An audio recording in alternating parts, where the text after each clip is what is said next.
He makes a way where there ain't no way. Rises up from an empty grave. Ain't no sinner that he can save. Let me tell you about my Jesus. His love is strong and his grace is free. And the good news is I know that he can do for you what he's done for me. Let me tell you about my Jesus. And let my Jesus change your life. Hallelujah. Hallelujah. Hallelujah. Amen. Amen. Who can wipe away the tears from broken dreams and wasted years until the past to disappear? Oh, let me tell you about my Jesus and all the wrong turns that you would going undo if you could. Who can work it all for your good? Let me tell you about my Jesus. He makes a way where there ain't no way. Rises up from an empty grave. Ain't no sinner that he can save. Let me tell you about my Jesus. His love is strong and his grace is free. And the good news is I know that he can do for you what he's done for me. Let me tell you about my Jesus. And let my Jesus change your life. Hallelujah. Hallelujah. Hallelujah. Amen. You take my cross to Calvary, pay the price for all my guilty. Who would care that much about me? Let me tell you about my Jesus. Oh, he makes a way where there ain't no way.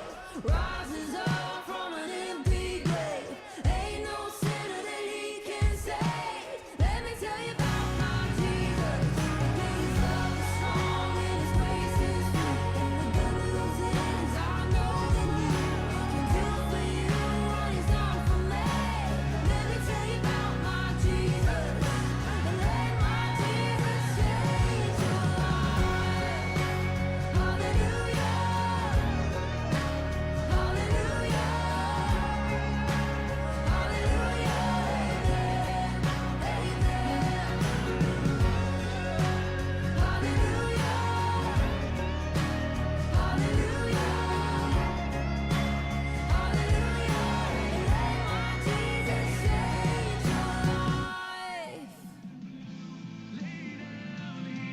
Introducing the Wendy's Krabby Patty Collabor.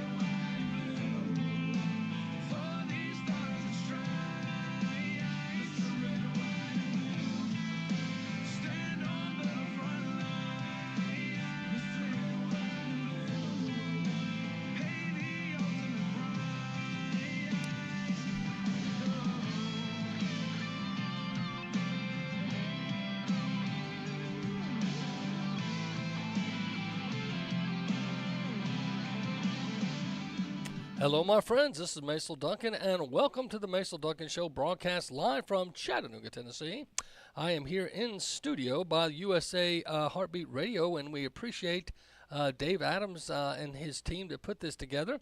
Got 1, 2, 3, 4, 5 computers rolling with information and trying to bring you the Christian biblical worldview, if you will. And at my church this Sunday, those of you that watched online or came, gave out one of these packets, and what it has is it's 8 pages now, but it's the biblical worldview, going strictly from the Great Commission, and taking out some good concepts there. But I don't know if you are aware of this. Some people are not, but there are basically 4 worldviews, if you will. There is, of course, the biblical worldview. Those of you that take the Bible as, hey, and I'm using the Bible as my plumb line, my measuring stick. You know, what it says is right and wrong is what I believe. That's a biblical worldview. But some of you might have the modernist worldview. That's where they have a different view. They break the rules. The new ideology and style, realism. Truth is relative, meaning what's right for you may not be wrong for me, what's wrong for me may be right for you. No absolute truth. That's modernism. And modernism came upon us before the 20th century. And then, of course, then you have postmodernism, which many of you probably also have in your lifestyle belief. And that's the belief that you see the universe as relative, pluralistic, and fragmented. You find truth and knowledge through subjective and qualified modes of knowing, including art and morality.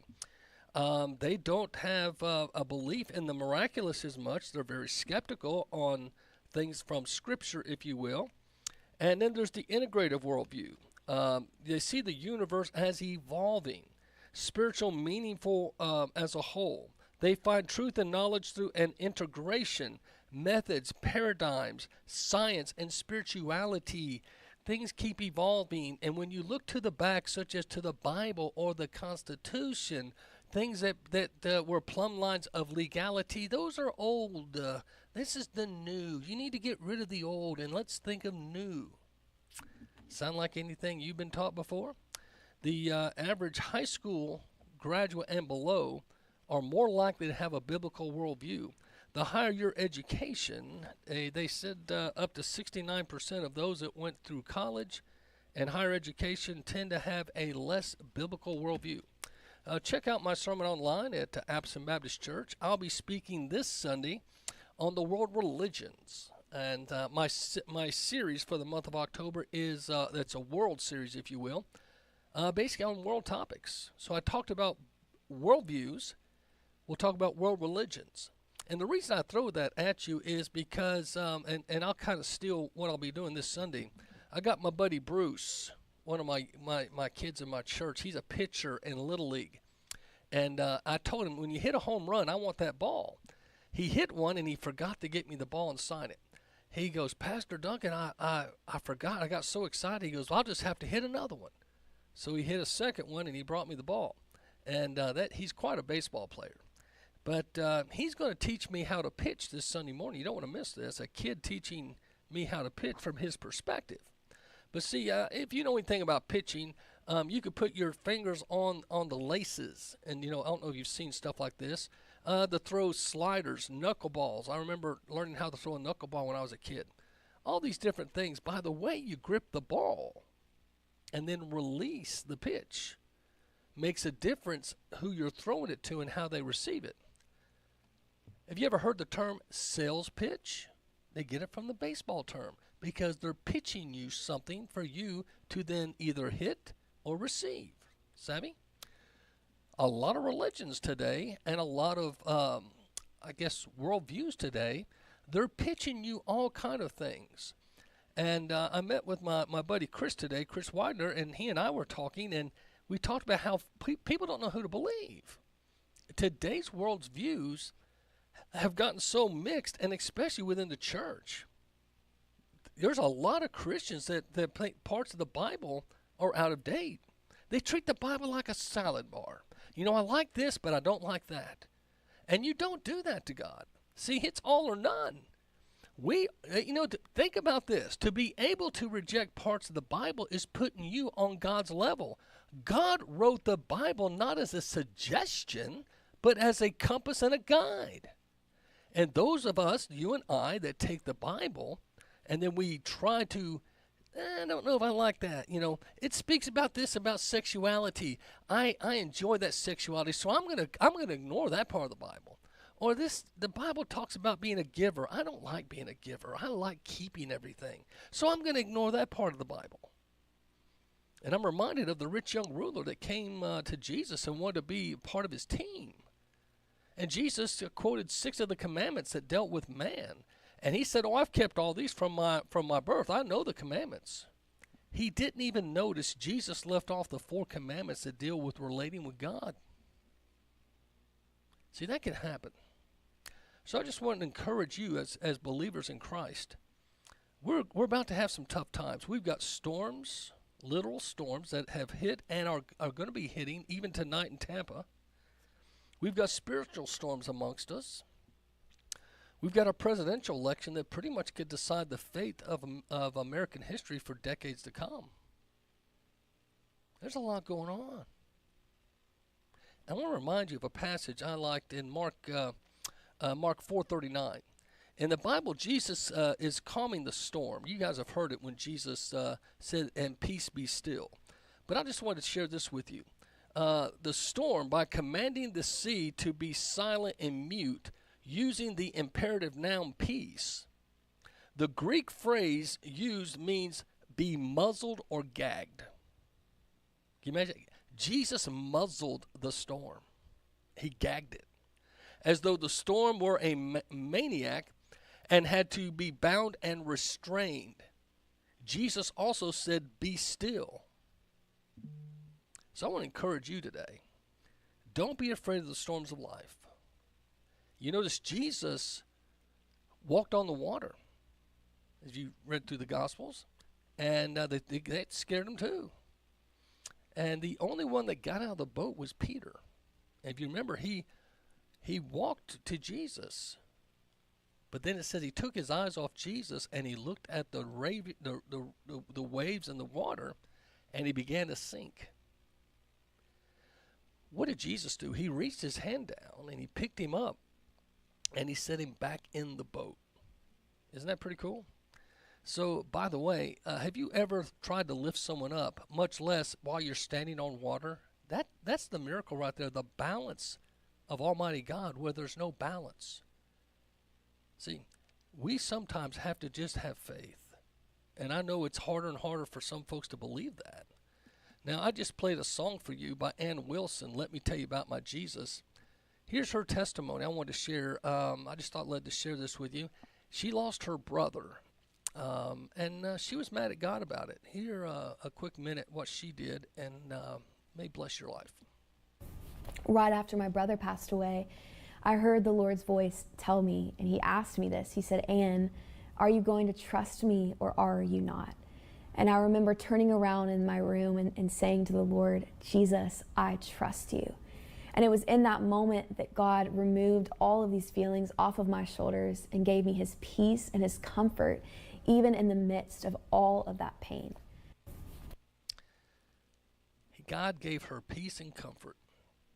So it's something for us to consider. Did you know 32 million Christians, though, don't plan on voting in November? But then they'll complain about the sexual perversion in the school system. Or I'm just going to homeschool my kids. To hell with all the kids in public school that can't afford to homeschool. That's what you're saying when you don't vote.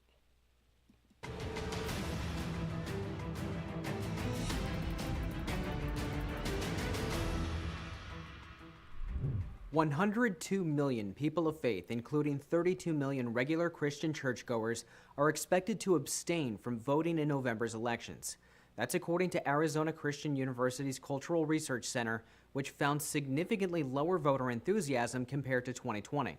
The researchers stated, if that expectation holds true, the impact bodes more poorly for President Trump's prospects for re-election than for Mrs. Harris's effort to succeed Joe Biden. Dr. George Barna, the Research Center director, explained, Christian church-going voters have historically supported the more conservative major party candidate in a presidential race and appear poised to do so again this election cycle, albeit with fewer of them casting a ballot than in the most recent presidential race.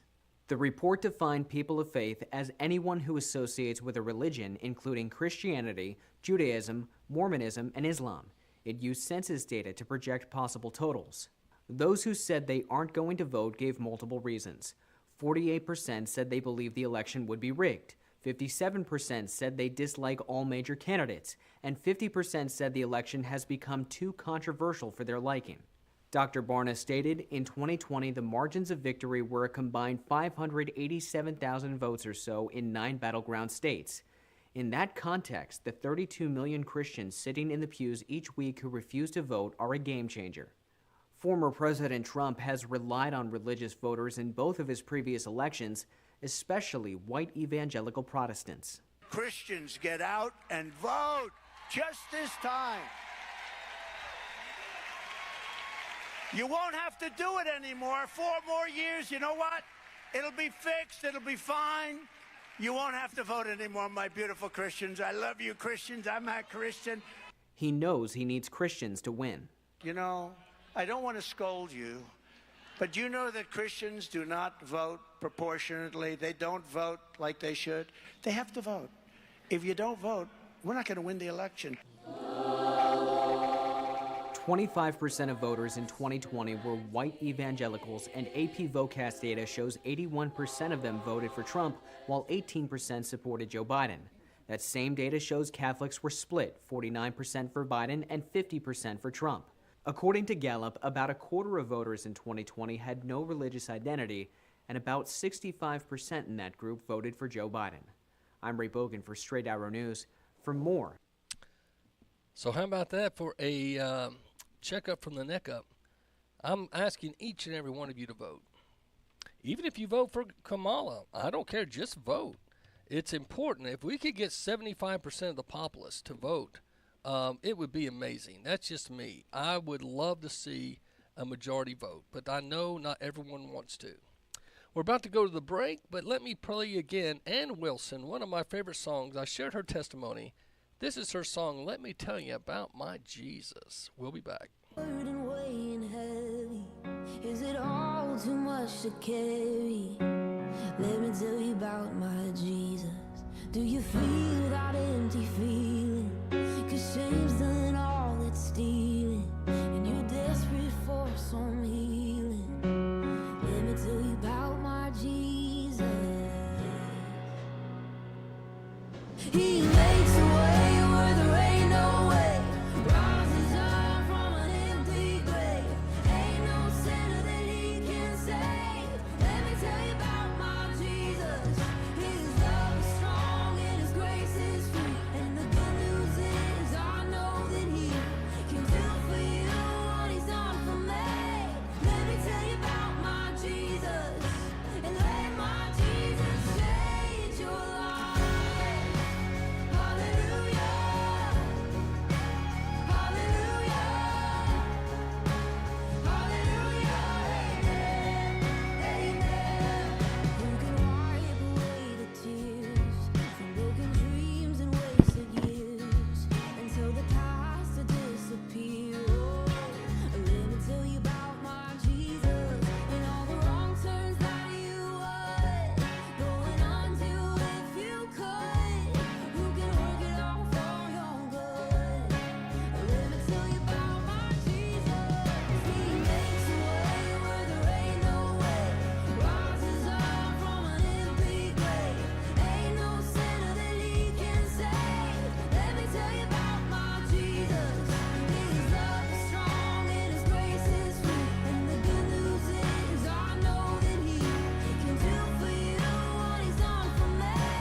Right after my brother passed away, I heard the Lord's voice tell me, and he asked me this. He said, Ann, are you going to trust me or are you not? And I remember turning around in my room and saying to the Lord, Jesus, I trust you. And it was in that moment that God removed all of these feelings off of my shoulders and gave me his peace and his comfort, even in the midst of all of that pain. Right after my brother passed away, I heard the Lord's voice tell me, and he asked me this. He said, Ann, are you going to trust me or are you not? And I remember turning around in my room and saying to the Lord, Jesus, I trust you. And it was in that moment that God removed all of these feelings off of my shoulders and gave me his peace and his comfort, even in the midst of all of that pain. Right after my brother passed away, I heard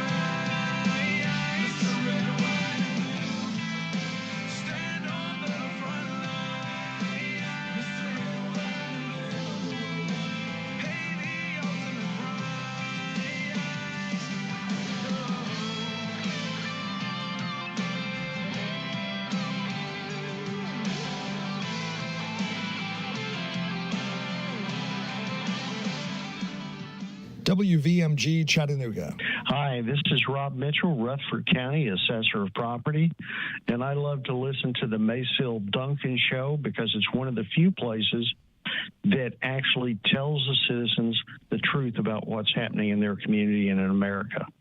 I know that when I listen to Macil's show, I'm hearing the truth, and I'm hearing an honest man give an honest opinion. Thank you, and God bless you.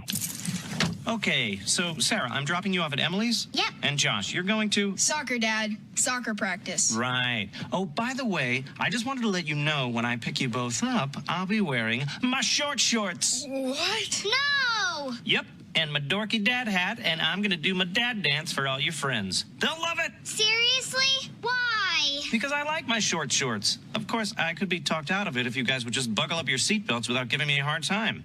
It's important to get your kids to buckle up for safety, no matter what it takes. And sometimes, all it takes is your parental powers of persuasion. Okay, we're buckling up. See, all buckled. Good choice. I'll just have to do my dad dance at dinner time. What? No! Do what you have to make sure your kids are wearing their seatbelts, even on short drives. Never give up until they buckle up. A message from the National Highway Traffic Safety Administration and the Ad Council. Visit safercar.gov/kidsbuckleup for more information. All those smiling, happy faces, laughing, enjoying life. Then I turn the TV off, and I'm back to reality. The faces here are not so happy after the spill. I mean, just look around. The fourth-generation shop owner who'd give anything to turn on his dusty open sign. The fisherman with the 1,000-mile stare. People of the Gulf region have been through a lot, and we're pretty good at bouncing back, but we can all use some help from time to time. If you're experiencing increased anxiety, worry, or anger, you should know that the assistance you may need to help you cope is here. For confidential counseling, call 800-985-5990. 800-985-5990. Or text TALK WITH US to 66746. With help, you won't need a TV to see a smiling face, only a mirror. A message from the U.S. Department of Health and Human Services and the Ad Council. Message and data rates may apply. I've had trouble with Angel trying to finish high school. He's always struggled through even elementary. It would be frustrating because sometimes I would talk to him and he wouldn't even turn around and look at me. I would ask him, so you're going to school today, right? He would say, yeah. And then later during the day, I would get a phone call saying he wasn't in class. He dropped off for a whole month. There's a time that I just gave up. I just decided, you know what, I don't know what to do with you. I mean, I pretty much have done everything to try to get you back to school. You know, you feel that maybe you're not a good parent, or maybe you don't know how to fix the problem. I really didn't have many people to look to but myself. Now I think that it's gotten a lot better. Now I at least have hope that he'll finish high school. I can't give up. He's still my son. You know, I can't give up. Give your teen the boost they need to graduate. Call 1-877-4A-KID or join us at boostup.org for tips and advice. Brought to you by the U.S. Army and the Ad Council.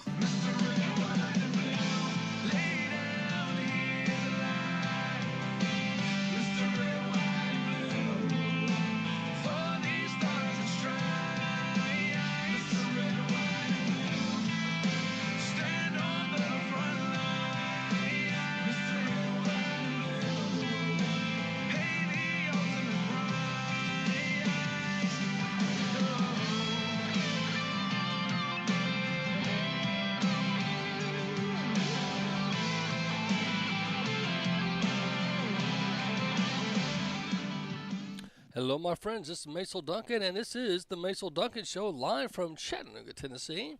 And I want to thank all of you that are praying about helping us help the flood victims.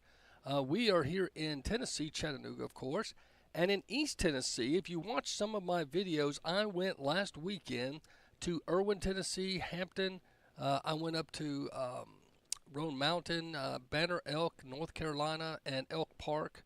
I went to Elizabethton, Tennessee, and as I went and gave out these resource bags, these are bags that our ministry takes downtown. They've got a roll of toilet paper, bottled water, Vienna sausages, snacks. Each one has a Gideon New Testament and a gospel tract. And as we take these to hand out to the homeless and the needy, they're very grateful. these are things you could do in your community, especially if they have a storm situation like's been going on now in 6 states across the country. But we are also sending a pack. I've got one of my team, one of my families that's going to go back up to Roan Mountain, and because they needed tubs. And he took the initiative. I'm real proud of Ben. Ben got on the phone and started calling around our area stores, and all they wanted was church letterhead and our tax ID number. And he went back. He was persistent, and Ben now is going to be taking about 50 tubs, just empty tubs. Because think about it. If you've lost your furniture, you've lost most of your items, the few things you have, your furniture's ruined. You have nowhere to put some of your stuff. So taking tubs up there, what a great thing. So Ben's going to take his family up there tomorrow and make a one-day journey, 3.5 hours one way.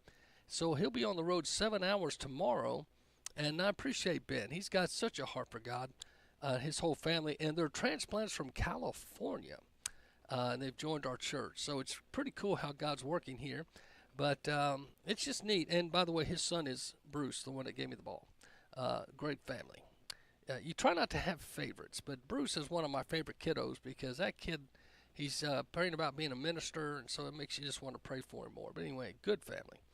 But as we start praying, also, some of you are sending funds, and one of our first-time gifts from Ray and TJ sent a $500 gift, and we appreciate that from down in Florida. And I got this to turn in Sunday. The congressman, listen at me, future congressman, but right now he's a commissioner, Lee Helton. Lee Helton made a $1,000 pledge. So we were trying to raise $10,000. Right now I've got $1,500. I've got another person, I believe, that said he's going to write a $250 to $500 check this Sunday. So I'll keep you posted Monday. But if you'd like to give online to our mission fund, you can go to www.apisimbaptist.com. That's APISON, apisimbaptist.com. And when you go to the giving, just mark missions, and they'll know that that's meant to help us in this time. And we appreciate those that give. Or if you want to mail checks like they did, you can mail it to 11125 East Brainerd Road, Appleton, Tennessee, 37302. That's 11125 East Brainerd Road, Appleton, Tennessee, 37302. Mark it Appleton Baptist Hurricane Relief, or just put it on the check. Thank you so much. The guy that we're helping, his name's Jeff, and his house was just totally flooded. And he did a viral video, Facebook Live, that made the Weather Channel, and it's gone all over the internet. But he's there in between Elizabeth and Tennessee and Hampton, Tennessee. And he's lost everything, pretty much. All of his furniture, 4 cars carried off, his family cars, his car, and he had an old truck he was working on, gone. Just the wave is unreal. And if you go watch the video, you'll see it was right there at almost neck level. He's about my height, 6 foot. And so they had to get out of there. And so we're trying to help him. He just said, Pastor, if I could just get back into my master bedroom and the bathroom there and just redo the floors and the walls, I can work on the rest this winter. If I can just have a place to get to and sleep and survive through the winter. So our goal is to re-floor and re-sheetrock his bedroom and bathroom to help him purchase a bathtub, sink, and vanity, and help him, if possible, to the hallway floor. If there's enough funds, we'd like to also buy him a refrigerator and a stove. He lost everything. But I told him I can only do what we can do. So it's up to my friends and members and others. If you'd like to help us help a true flood victim, and he's a good guy. He's always paid his bills, but he did have flood insurance. I guess that's the thing that burns my biscuits. These people that have paid their house notes, paid their insurance all this time, and I don't know how they get away with not paying anything. You think they would pay a percentage, but he gets nothing, and he doesn't qualify for the FEMA, looks like. So he's on alert. So if you'd like to $25, $50, whatever you can do, we appreciate any and all gifts. So Milton is coming. Helene has hit with great damage. And now Reuters reports about Milton. See what you think of this. Hurricane Milton is barreling toward Florida's Gulf Coast, directly in its current path, the Tampa Bay metropolitan area, home to 3.1 million people. Many of the area's residents have one final day to either evacuate or hunker down and ride it out. But what's at risk when this catastrophic storm hits? The Tampa Bay area of Florida is facing a major hurricane for the first time in over a century. Milton is forecast to hit the west coast of Florida late Wednesday or early Thursday and maintain hurricane strength when it reaches the Atlantic. Hurricane winds push seawater, called a storm surge, onto land. Milton is forecast to deliver a deadly storm surge of 10 feet or more of flooding to much of Florida's Gulf Coast. While wind speeds could drop and downgrade Milton to a lesser category, the size of the storm was growing on Wednesday. That puts more coastal areas in danger. Winds, carrying trees and debris, could damage standing homes and destroy mobile homes and cause power and communication outages. And then there's the rain. Some areas of central Florida will get up to 18 inches of precipitation. According to the National Hurricane Center, Milton brings a, quote, high risk of life-threatening flash and urban flooding in metro areas of Tampa, Orlando, and Daytona Beach. Tampa, Orlando, etc. 3.1 million, and it's the first one in a while. So there's a lot to pray about. If you would just like to pray for those people, and I'm telling you, Christian, I believe in the power of prayer. But right here before the election, it's a big hit, and a lot of folks are concerned. Axios puts Milton to hit Florida as a dangerous major hurricane Wednesday night. So that means tonight it's going to hit. And Hurricane Milton is expected to be a dangerous hurricane when it reaches Florida's west central coast Wednesday night, as the storm remains on track for a potential calamitous landfall. So it's getting a lot of attention. There's major evacuations. I saw a picture of one of the bridges trying to leave town. It's packed and people are on the bridge. I guess people are probably panicking. Just pray for peace, because this is a time when someone could panic, have a wreck, logger jam the whole interstate, and no one can get off. So just pray folks can calm down and do their best to get away. But as of Wednesday at midday, the National Hurricane Center forecast brings the full wrath of the storm ashore near or just north of Saratoga, and with a catastrophic 9 to 13 foot surge, and the forecast may still be adjusted slightly. The storm also brings flooding, rains, and punishing winds along with it to the north of its track. These rains could total 6 to 12 inches, with as much as 18 inches in some spots. So the Weather Prediction Center has issued a high risk, I repeat, high risk of excessive rainfall for the Tampa through Orlando areas. So that's in Axios. That's not a conservative. They lean more left, so that makes you feel better. The Daily Wire, which leans kind of right, says the Hurricane Milton bears down on Florida, unleashes tornadoes. Landfall is expected overnight, but the exact location is not clear. So it's almost like they're guessing with all this stuff. We don't know for sure, but I think the thing we do know for sure is bad weather's coming. And there's some people that are still going to try to ride it out. I've got a friend of mine that said they're concerned because they've got family members that say they've never evacuated and they're not about to this time. He's not sure exactly what level of land that they're on. But it's tough, and so just be in prayer. A lot of theories, a lot of things out there, and right now I know a lot of folks, and I did a whole show yesterday on it about HARP and Space Force and the Navy and those ships with the lasers on them. You can go look them up. They're on YouTube.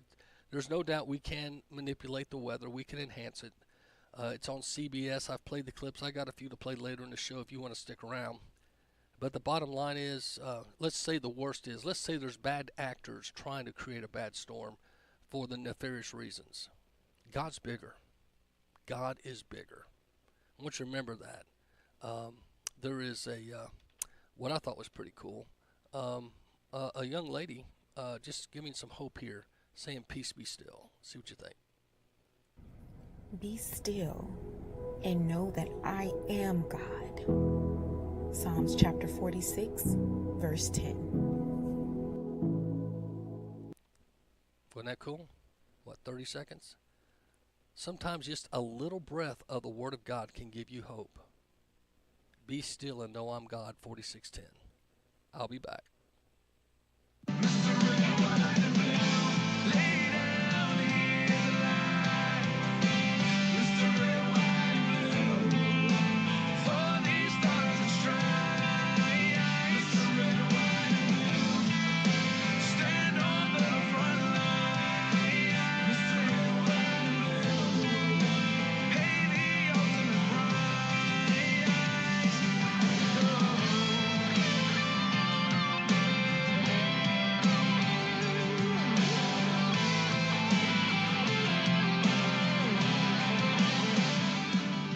Hi, my name is Beverly Reynolds. I'm from Chattanooga, Tennessee, and I just wanted to let you know that I feel it's important to have the Macil Duncan radio show. I listen to him and support him completely because he tells the truth that we don't hear on mainstream media concerning local, state, national, world happenings. He talks about our nation that was formed as one nation under God with the inclusion of individuals' God-given rights. He speaks about God, our creator. He talks about our Constitution that guarantees those rights. And the people need to get involved in their freedom, liberty, and regaining and retaining and protecting their constitutional rights. So I believe everyone should hear his show. They should get involved, whether it's physical, it's prayer, whatever. They need to get involved and pay attention to what's going on, and he's putting that word out there. He's a true Christian patriot, and I wish all Americans could hear his show. Thank you. WVMG Chattanooga.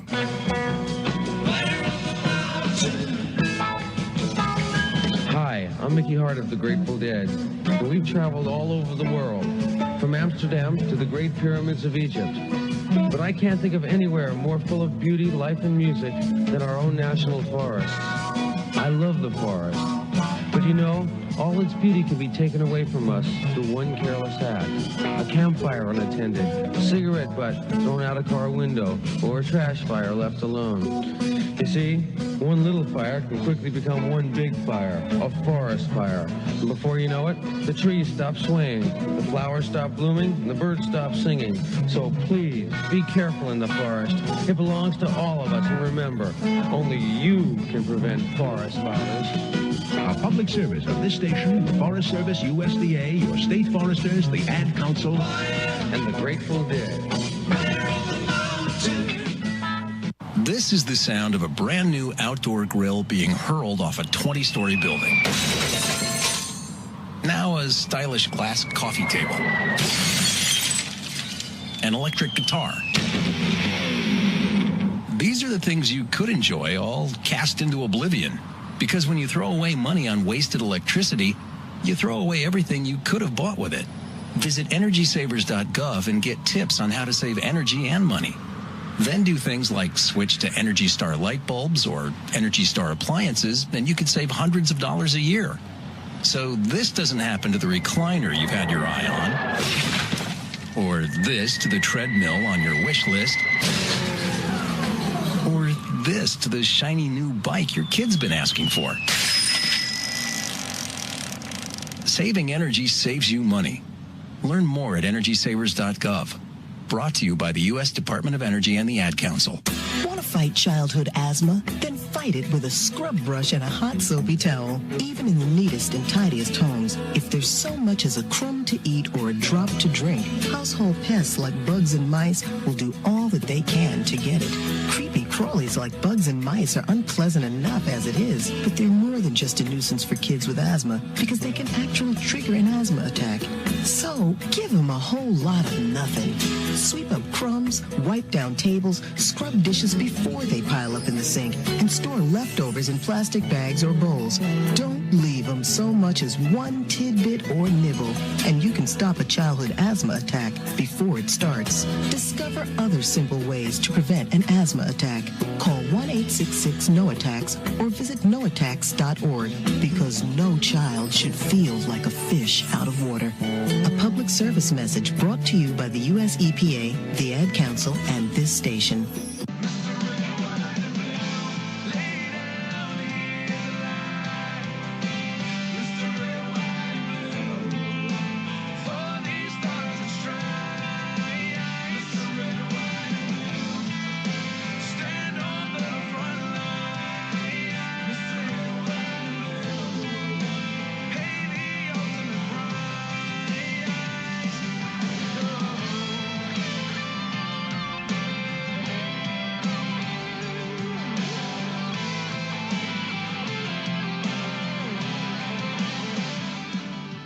Well, welcome back, my friends. This is Macil Duncan, and this is the Macil Duncan Radio Show, broadcast live from Chattanooga, Tennessee.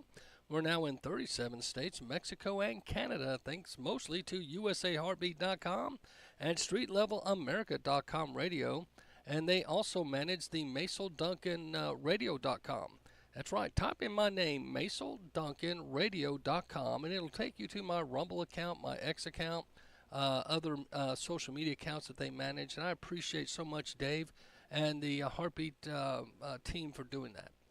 So as we look at the election coming up, some people see problems because of the recent storms. Now, the Federalist has written this article, and I think many of you have thought this. North Carolina Election Board makes emergency voting changes in counties hardest hit by Helene.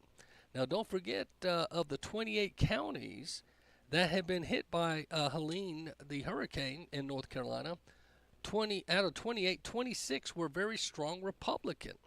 So as a part of a response to the devastation wrought by Hurricane Helene, North Carolina State Board of Elections made emergency changes.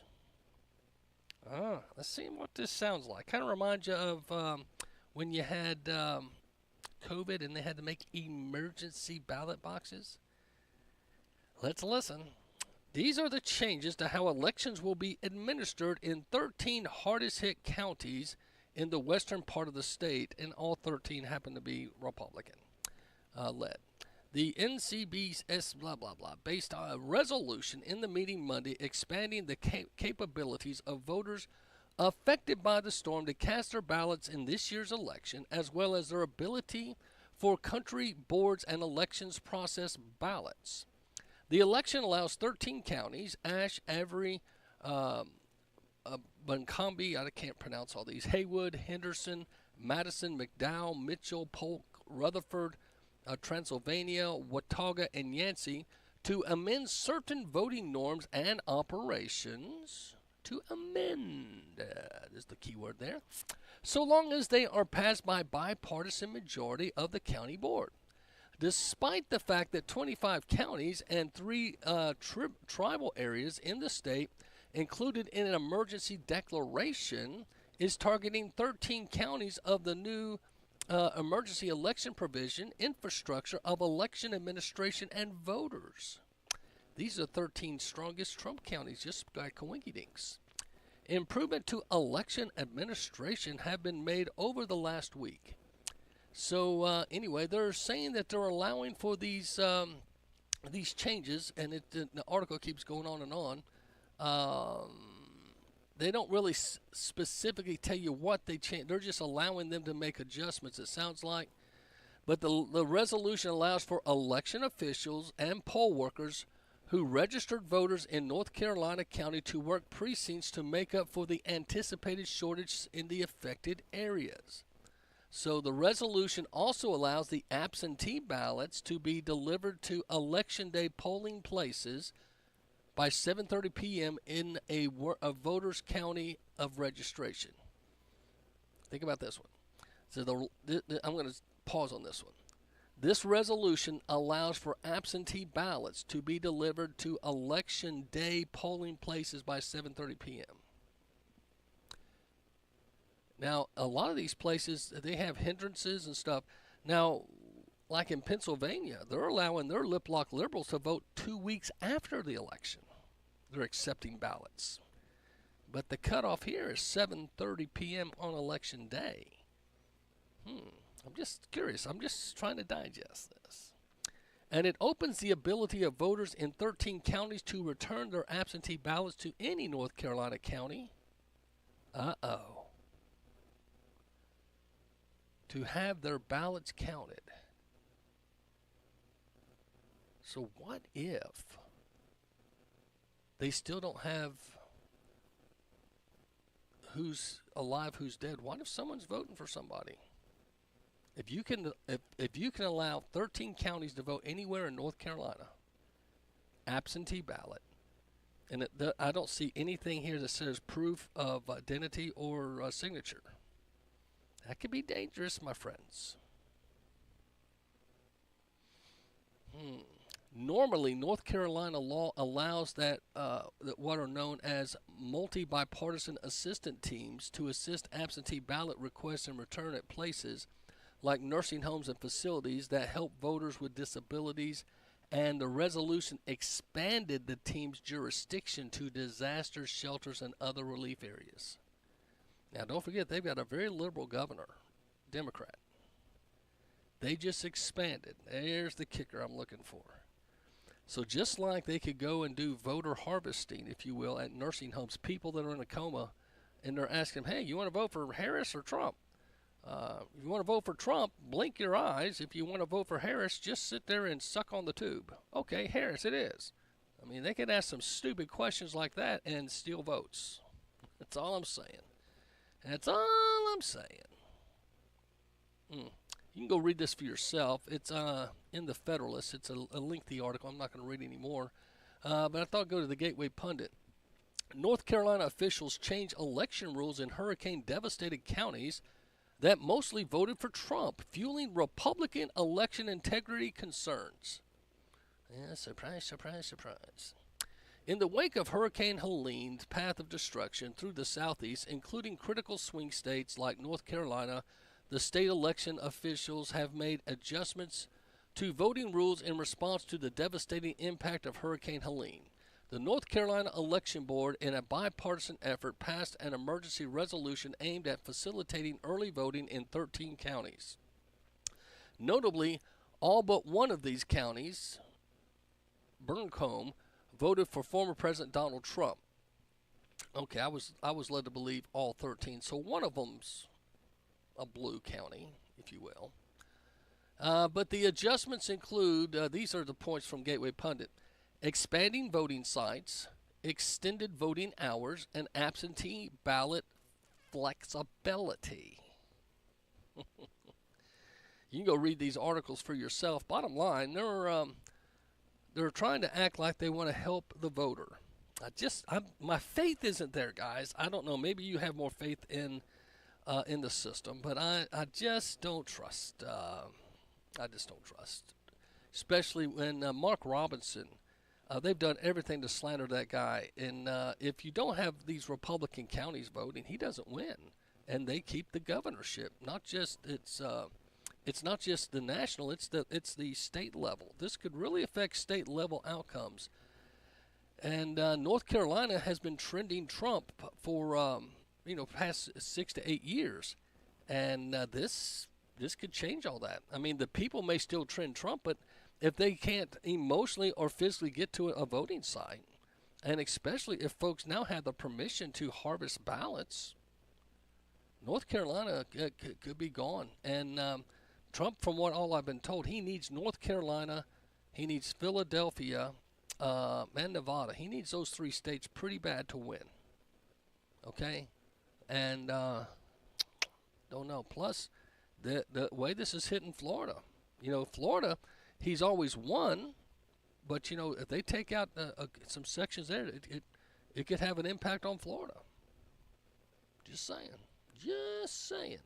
So this voting thing is unreal. But what's interesting is no matter how much hits this country, Christians still turn out. And the CBN News, the 700 Club, talks about how churches help clean up as remote regions of North Carolina report little government aid. Speaking of Hurricane Helene, communities in North Carolina have barely begun to deal with its impact. In this crucial time, churches and faith-based groups are stepping up to meet vital needs like food and water. And as CBN's Brody Carter reports, they're also providing some much-needed hope. Shocking scenes left behind from Hurricane Helene. This is just a glimpse of what the destruction looks like. That damage spanning more than 400 square miles throughout several states. We're currently in Swannanoa, North Carolina. It's just outside of Asheville. And despite all of this damage, neighbors, volunteers from states over, including the faith community, they're coming together to help those desperate in need while salvaging what's left. Oh, yeah, we're not going anywhere. Yeah. It's Swannanoa. With just over 5,000 people, this small mountain town makes the list of those worst affected by Helene. That river has usually been just a nice little river. It's beautiful. And it turned into a massive, it was some 27, 30 feet above flood stage, places where no one had ever seen it. The view of the disaster zone is jarring, with utility line poles snapped in half, roads and railroads washed out, and only concrete slabs where homes once stood. Found out their house was gone. They don't even know where it is. It literally rushed down the river. Senior Pastor Jeff Dowdy of First Baptist Church of Swannanoa says the town's river turned into a tour de force, rising just yards away from the church building. We were able to make it through as a church, so we feel like that God has spared us to be able to be a beacon of hope in this community. Just to the north, another grassroots effort has turned into a massive distribution center in Asheville. So we've been trying to keep track, but the need's so great, our inventory, we're just sending it. Michelle Coleman, founder of the Asheville Dream Center, is set up outside Revel Church, providing water, food, and supplies for more than 40 nonprofits and churches. Will you start bringing some fruit? My best friend told me about this place this morning. Yeah. I mean, it's allowed me to get toilet paper, which I don't have any. What? You hear that? I'm here to get toilet paper because I don't have any. And she was looked like a very clean, nice dressed person. So when you help out in that First Baptist Church Swannanoa, the Samaritans is a great there's a lot of great organizations. But don't give to the Red Cross. Don't give to FEMA. Okay, those are two groups. Don't give your money to. I don't trust them. There's been so many reports in Carter County. They had to kick the Red Cross out. The Red Cross came in and told these faith-based groups you can't pray with people, and started telling them what they could and could not give out, and that some of the supplies may get reallocated across. And they said, no, this was given to our area specifically. It's kind of like in a church. If you get designated giving to a particular project, you can't take those funds. It's illegal. And but it happened at Davy Crockett High School. And there in the Johnson City area, FEMA came in and confiscated a gym full of water and supplies and said they were going to reallocate it as they deemed fit across the country, meaning they weren't guaranteeing it would even stay there in the Tennessee area. So FEMA's not our friend right now. Okay, we need to pray. There's probably some nice people that work for FEMA, but the way they're handling this, it's not good. I reported on this yesterday, but the New York Post is revealing that a whistleblower has announced there's $7 billion still in FEMA. They're not broke like they're claiming. The problem is the White House will not release the funds. Why not? Why will they not release the funds to these people? I think it's because they want them to relocate. If they help these people rebuild their towns and homes, that means the mining and the lithium and the crystal mines that they want so desperately. And I know there's always that person that rolls her eyes. I had one today at our church luncheon, and I just want to say, oh, sweet cheeks, if you would just listen to this. This is a true fact Jack news report. I didn't conjure this up. I didn't make any of this up. This is true fact Jack. But some folks don't want to hear truth, because if they listen to the truth, then, oh my gosh, there might be some truth to the fact that we have a government that is nefarious, and they go out of their way to try to steal land from people in situations such as this. Now, this is a town hall meeting. Gaston homeowners 3 years ago, they voted down the mines. Listen, though, to the sales pitch.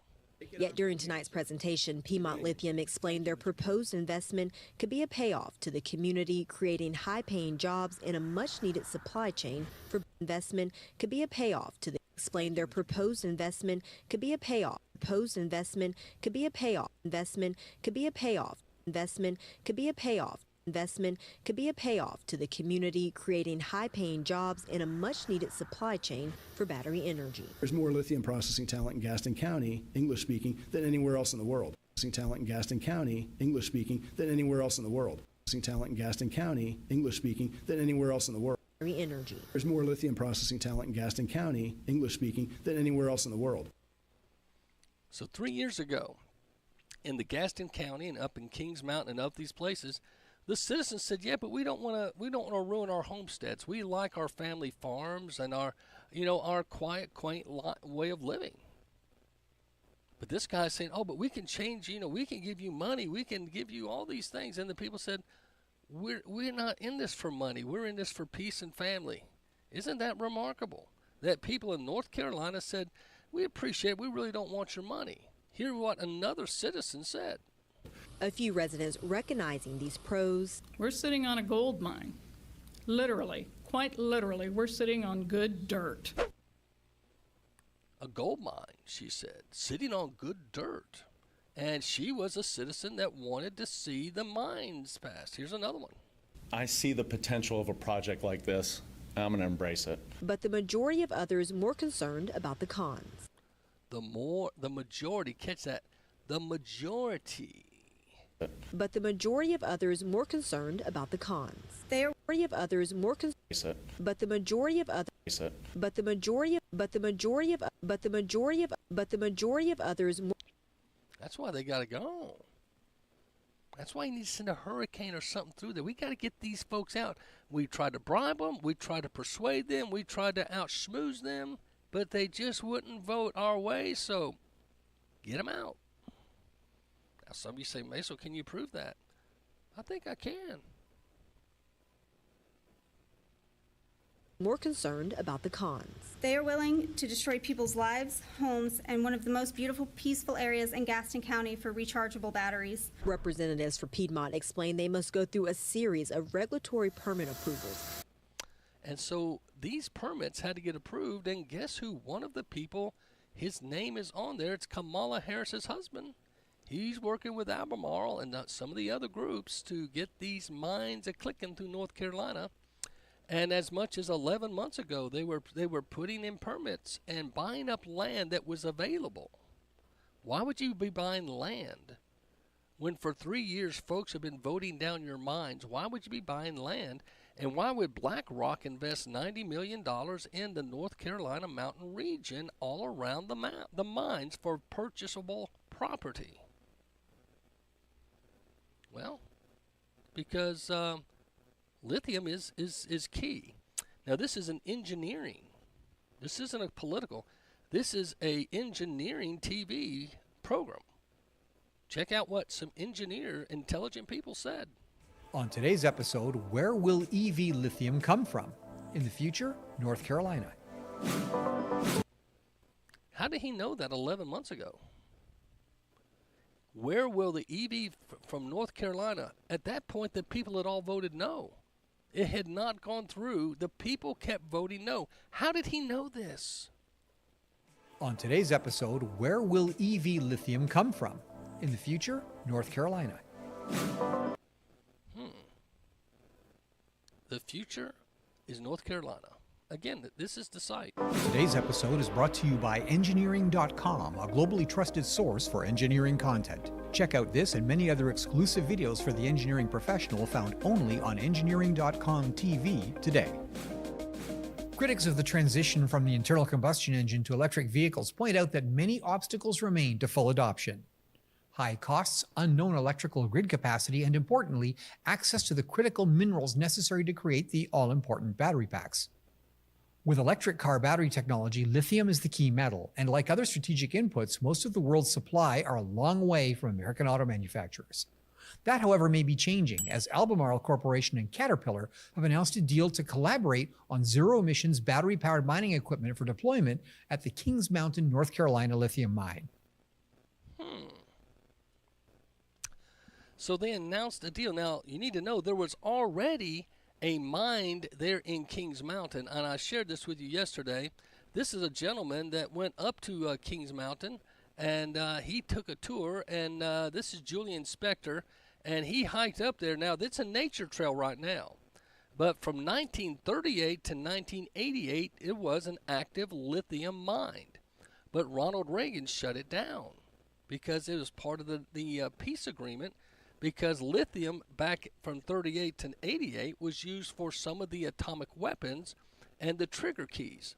Well, now they want to reopen that lithium mine because, one, it's the largest between Gaston and Kings Mountain. If you go up in that region, supposedly the largest lithium in the world.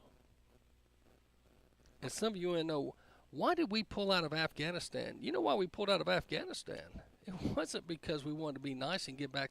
We'd raped all the mining. The mines were coming up dry. That's why we pulled out. And that's why we're going to go after North Carolina. Plus, it's a whole lot cheaper to build batteries in America if you have American mines, which makes sense. I just don't, and hey, I don't have a problem with them making the batteries. The green energy, I'm not calling it evil. I just don't like the possibility that people's lives have been uprooted because they voted no. There's got to be other ways to mine this. Maybe going around. It may take a longer tunnel. But anyway, here's what the dude said. Big old mine that's full of rainwater now. And maybe see a little of the Albemarle factory that refines it on the other side. General directions acquired, we took to the trails, and after a short walk through a forest of pines, bamboo, and kudzu, we had our first look at the former mine. So the open pit in this sign refers to a lithium mine that a company called Foot Mineral opened back in 1938. It mined lithium here until 1988, at which point the mine shut down. It's now owned by a company called Albemarle, which has a facility across the way, and they still do lithium processing. Now, Albemarle bought this old mine, lithium mine, and they've got a processing plant already built across the way. Now, it took them a while to buy the mine, but they bought land that was available and built a processing plant. They knew they were going to get this mine, and now they have it. Now they're buying up the land. This is Kings Mountain in Gastonia and other parts of North Carolina on either side because it's got the highest lithium content supposedly in the world. That's what the guy said. I don't know if you remember what he said, but that's what the guy said. And a lot of folks today are sitting there saying, now, wait a minute, how can this be? But here again, this is what the dude said. Listen carefully. Explained their proposed investment could be a payoff to the community, creating high-paying jobs in a much-needed supply chain for battery energy. There's more lithium processing talent in Gaston County, English-speaking, than anywhere else in the world. Energy. There's more lithium processing talent in Gaston County, English-speaking, than anywhere else in the world. There you go. That was 3 years ago.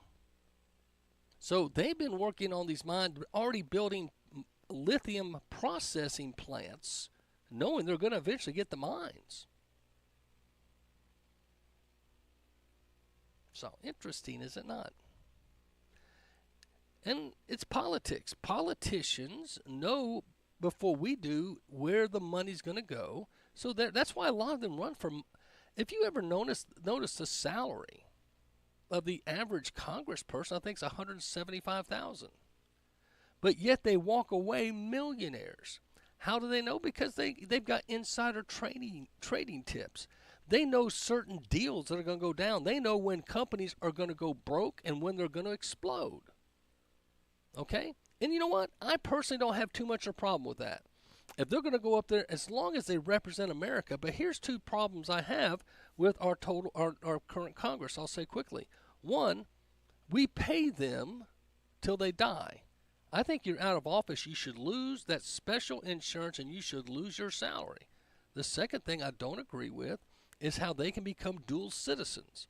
79% of your Congress, the last I checked, were not just citizens of America, they were citizens of another nation. So they can hide their funds. Not good. If you're going to be an American senator or American congressman, or serve in any capacity in leadership for America, America's citizenship should be enough. I'll be back.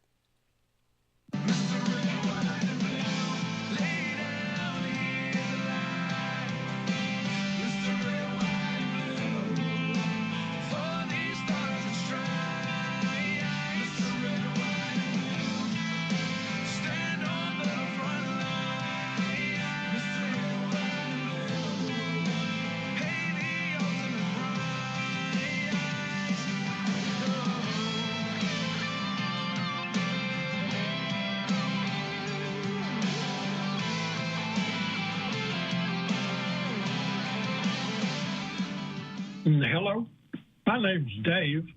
I'm a Vietnam veteran and live in North Georgia, not far from East Ridge, Tennessee.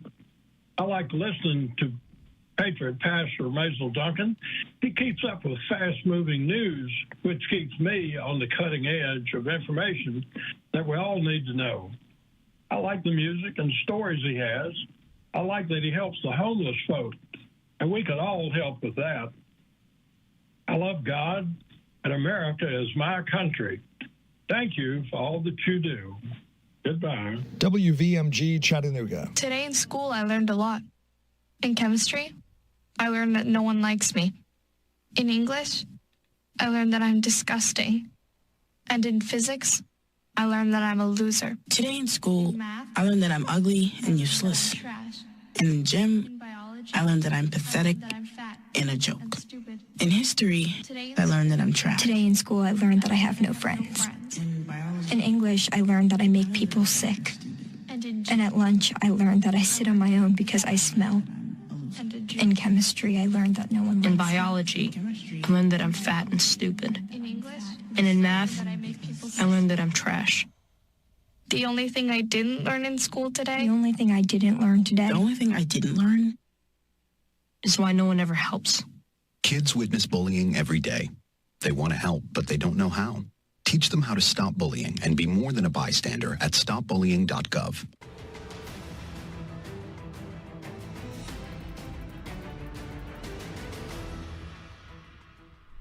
Former President Trump is warning automakers not to move their production to Mexico.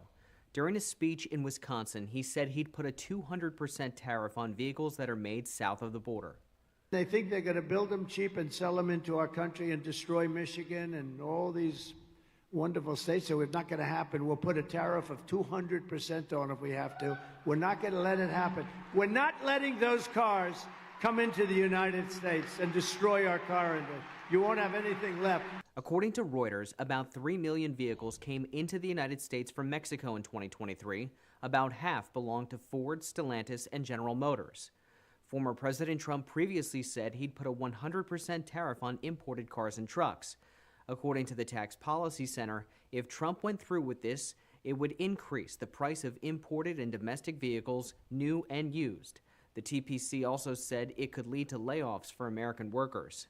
President Biden placed a 100% tariff on electric vehicles made in China because he said the country was subsidizing the extraordinarily low prices in order to get a foothold in the market. There are multiple ways to learn where a vehicle was made, both before or after it's purchased. The easiest is searching the VIN. If the VIN starts with a 1, 4, or 5, it was made in America. If it starts with another number or letter, it was made somewhere else. The country of origin could be as close as Canada or Mexico or as far as Asia. The National Highway Traffic Safety Administration has a VIN decoder which provides detailed information about a car. Searching cars from a local dealership can be enlightening. For instance, the Ford Bronco is made in Mexico along with the Chevy Blazer. Toyota Corollas with standard gas engines are often built in Blue Springs, Mississippi. Corolla hybrids are built in Japan. I'm Ray Bogan for... So good news to have. Think about that. So when you're buying cars, you might want to consider, hey, do I want to buy a car that's made in America? which used to be a good thing to say. And I don't know about you, but I would support that heartbeat big time. Well, there's a Texas power grid to connect within the national network after decades of isolation. Check this out. For decades, the Texas power grid has stood alone, isolated from the rest of the country. But now the federal government is planning to spend millions to change that. Texas first removed itself from the national electrical system back in the 1930s, aiming to avoid regulations from FDR's administration. However, following a pair of power outages, which left millions in the dark this year, as well as blackouts during 2021's deadly winter storm that killed over 200 Texans, the Lone Star State is getting some federal assistance. Last week, the Department of Energy announced it will provide $360 million to help build what they're calling the Southern Spirit Line, which will connect Texas with Mississippi, Louisiana, and, in turn, the rest of the national power grid. This electricity transmission line would allow 3,000 megawatts to flow into and from the Texas grid, enough energy to power 750,000 homes. Currently, Texas has 3 existing connections to outside grids that are sometimes used to export power to other states. This new connection, though, will triple those interstate transmission capabilities and give Texas the ability to import power. Construction is expected to begin in 2028, with a projected completion date of 2031. While this plan falls short of the complete national grid reconnection some state officials had been advocating for, it will provide Texas with some of the power that they're projected to need in the coming years. Data centers, essential for supporting AI and crypto operations, can require the energy equivalent of a small city. And right now, only one other state has more of them than Texas, with additional facilities set to be built in the coming years. So, power grid. Now, don't forget, Texas is the only state in the union still has it in their state mandates, whatever, or a constitution for their state. They can still succeed from the union, and they're the only state in America that says it's legal to fly their state flag above the American flag. In all other 49 states, that's illegal. So Texas was once its own country and had several presidents, if you remember, before they were part of the Union. So for Texas to make this move was huge because they've had energy independence since FDR. That's been a while, my friend. What talked Texas into joining the national grid? Interesting, is it not? Now, I shared with you about AI, artificial intelligence, but there's something about the artificial intelligence. It consumes 4 times more water. And see, the AI, this is the kicker. A lot of folks don't realize artificial intelligence, it not only is going to be faster and quicker and all these wonderful things, but it's also going to demand more resource. Check this out. A new report reveals that artificial intelligence tools like ChatGPT are consuming far more water than we originally thought, up to 4 times more. Researchers from the University of California, Riverside discovered that answering 10 to 50 queries on the AI chatbot can use about 2 liters of water, equivalent to more than 4 bottles of drinking water. Initially, experts believed the water consumption was far lower, estimating it at half a liter for the same number of queries. The massive computing power behind AI servers generates intense heat, which means data centers are constantly using water to keep them cool. The new figures released by Microsoft revealed that the energy demands of AI models are much greater than expected. This also means the amount of water required to cool these systems is far greater than we once thought. These revelations come as tech giants like Google, Microsoft, and Meta reported significant increases in water usage in just the past year, with Google reporting a 17% rise, Microsoft 22.5%, and Meta at 17%. It's not just in the United States. New data centers planned in the UK could consume as much water. You don't know what you're supposed to do. So that's a lot of water consumption. So if AI is the future, something that Texas is now privy to, they're saying, hey, we had our independence energy. And that's the thing, by going into the power grid, Texas has pretty much surrendered its once maybe thought of sovereignty, because it'll be hard for them to break away with the energy these days. But they probably also saw that, hey, for us to be able to have artificial intelligence and the technology of the future, we're going to have to all share the energy. We will see. There's so much they don't tell us. They leak it out in small little bits. Makes you kind of wonder, what we can believe and what we can't. But anyway, there's a lot going on. There's a backlash right now in Chicago. I don't know if you heard about this. The school board completely resigned. Can you believe this? A whole school board completely resigns, and the mayor had to appoint new ones. See if we can find out what's going on in Chicago. Chicago Mayor Brandon Johnson named 6 new members to the Chicago Board of Education just days after all 7 board members resigned amid a growing fight over control of the city's schools. The move raising concerns about maintaining continuity in governance. What's being carried out right now is my authority as mayor of the city of Chicago. If you want to know, I am fulfilling the executive responsibility that is given to me by the state law. The controversy surrounding the school board ignited when Johnson allegedly called for the CEO of Chicago Public Schools, Pedro Martinez, to step down, which Johnson denied doing. The 7 board members, all appointed by Johnson last year, resigned as negotiations between Chicago Public Schools and the Chicago Teachers Union are ramping up as the city faces a major budget deficit. Johnson appointed 6 new members in response to the resignations and is now facing criticism from activist groups for his handling of the situation.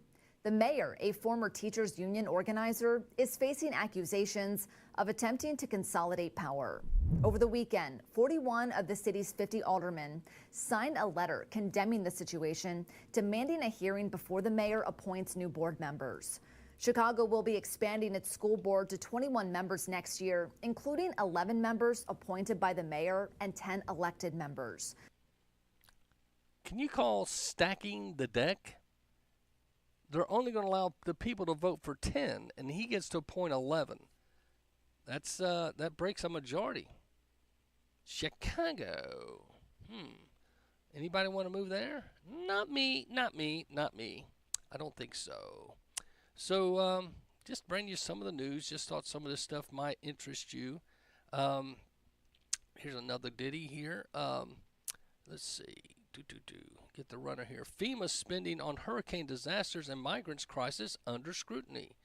See what you think about this, because I think FEMA's messing up big time. Homeland Security Secretary Alejandro Mayorkas sparked a lot of reaction this week, saying FEMA lacks sufficient funds to support Americans through the rest of the Atlantic hurricane season, putting FEMA's expenditures under the microscope.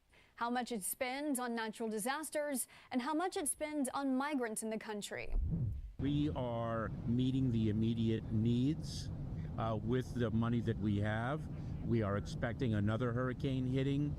We do not have the funds. FEMA does not have the funds to make it through the season. Ooh, that's not true. New York Post broke yesterday. A whistleblower says they've got $7 billion untapped in FEMA that the White House will not release, because the White House is keeping that back because they want to use that for illegal immigration. See, when you see them flying people across the country from different places around our country, from in Mexico or in Canada, our tax dollars are flying illegal immigrants from the northern border and southern into our country, so they don't look as noticeable crossing like they have been. We're also paying for the buses. We're paying for relocation fees. And the average immigrant, when they come into the country, is averaging $3,300 to $3,500 in a card plus a phone, and they get free lodging and meals. The average American hurricane victim can't even get $750. So a non-American gets $3,500 guaranteed, a phone, lodging and meals, and the American can't even get FEMA to show up. I know what they need to do.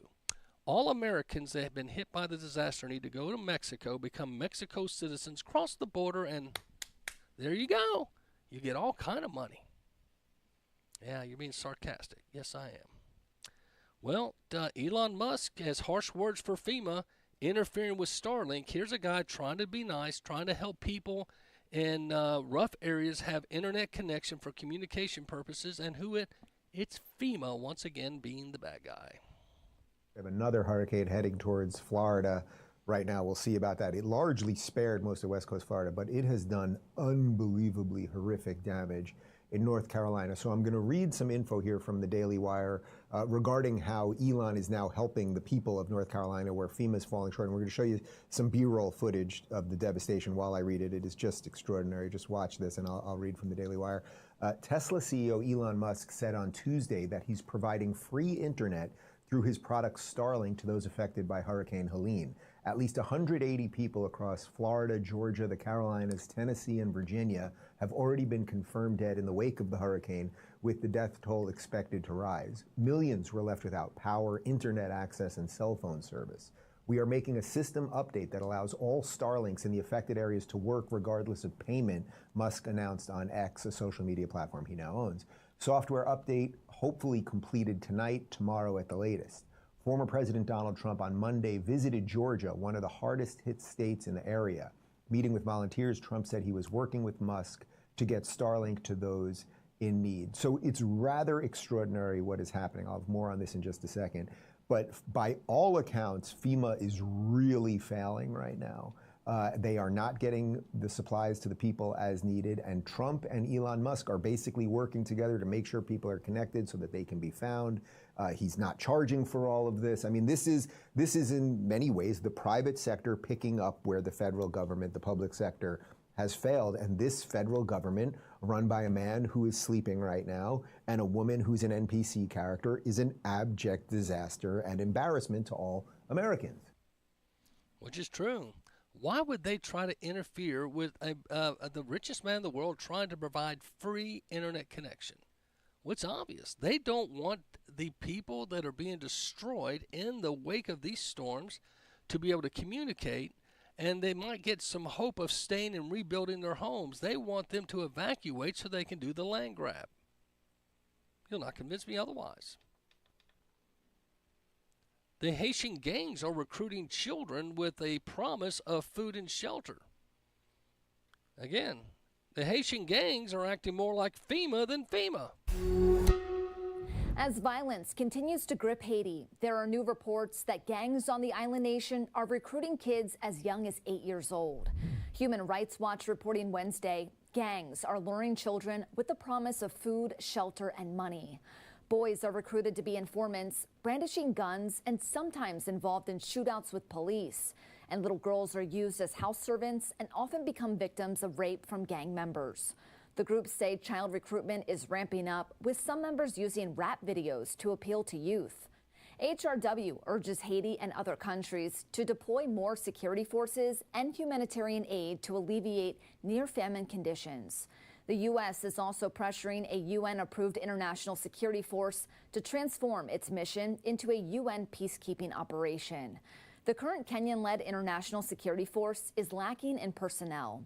Only 410 of the 2,500 promised officers are in the country. Kenya's president plans to beef up those numbers, announcing the deployment of 300 officers this month, followed by 300 more in November. Well, that's very discouraging to think that Haitian gangs, they're not even citizens themselves, are promising children in America food and shelter.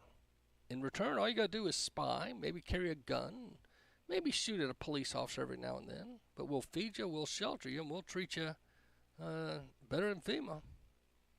Interesting, is it not? Well, Tulsi Gabbard says what she thinks is wrong with FEMA, and we'll see what she thinks here. She was on Fox Business, and this was her take on it. Now, Trump transition team co-chair, former Congresswoman Tulsi Gabbard is here. Going to play in a moment here. The director of FEMA was with Brett last night, but President Trump is well familiar with Florida. Is he doing something now before the storm hits? Let's start there. President Trump is continuing to do what we've seen him do in the wake of Hurricane Helene, reaching out and trying to provide support directly for those who need it the most. It's heartbreaking, Bill and Dana, just to see those who are still trying to recover in the wake of Helene, now they're in Florida, recognizing that there is a even bigger hurricane that's headed their way. I think one of the most inspiring things and hopeful things that's come in the wake of these disasters is how many of our fellow Americans are stepping up to help fill the gap in the federal government and in some cases the state government's failure to meet the needs of people in these communities. I was there in North Carolina a couple of days ago, and really I can't put into words just the devastation and the sense of loss that people feel there, where their vehicles, their homes, their small businesses, their jobs literally swept away and gone in an instant. And that's Tulsi Gabbard telling the truth there. And she goes on to say she doesn't understand why FEMA, they've never been this belligerent, late, and lackadaisical. It's just remarkable. And it's government. It's just government. The people there may be wonderful people, but the government themselves. But this is amazing if you want to think about FEMA. Who thought this was a good idea? I don't know. Mayorkas warns FEMA doesn't have enough funding to last through hurricane season. And the federal relief and assistance that we have been providing has included FEMA providing $750 for folks who need immediate needs being met. Meanwhile, Vice President Kamala posts that the people of Lebanon are facing an increasing dire humanitarian situation. I'm concerned, said Harris, about the security well-being of civilians, and they're working now with us to help meet their needs as civilians there. We're sending $157 million in additional assistance to the people of Lebanon, Ms. Harris said, for the essential needs as food, shelter, water protection, and sanitation to help them in this time of need. Those who have been displaced by recent conflict in Lebanon, Harris goes on to say this additional support brings the U.S. assistance to Lebanon $385 million. $385 million to another country. Okay, and she even let it slip. They're using FEMA funds for Lebanon. No, Macil, that's a conspiracy theory. Some of you folks just freaking amaze me. It's like you're smoking the holy vegetable and can't get a grip on reality. But that's all right. You guys continue to do what you got to do to make your world make sense to you.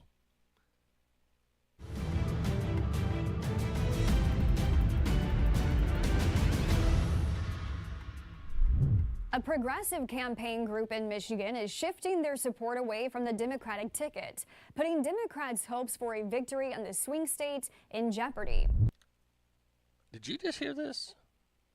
Progressives. Progressive is a term for a freaking super-duper left liberal. They're leaving Kamala. Did you catch this? Let's again listen. In Michigan is shifting their support away from the... A progressive campaign group in Michigan is shifting their support away from the Democratic ticket, putting Democrats' hopes for a victory in the swing states in jeopardy. Abandon Harris, a group critical of the vice president, has endorsed Green Party candidate Jill Stein with specific intention to remove support from the Democratic Party. We need to be clear about what our goals are. We are not in a position to win the White House. But we do have a real opportunity to win something historic. Did you hear that? Here is an Arab lady said she doesn't think Harris can win. See, I think they've been fluffing the numbers. I think Trump's led all along. But let's listen to her again as they're endorsing Jill Stein, the Green Party candidate who doesn't have a chance of winning either. But listen to this. Civic intention to remove support from the Democratic Party. We need to be clear about what our goals are. We are not in a position to win the White House. But we do have a real opportunity to win something historic.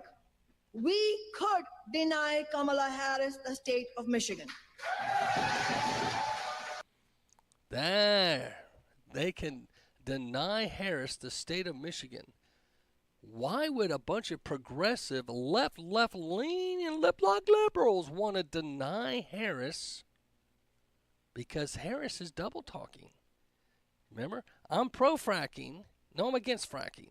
I'm for a gun grab. No, I'm not for a gun grab. Trump says no tax on tips. Oh, good idea. I'm going to steal that. No tax on tips.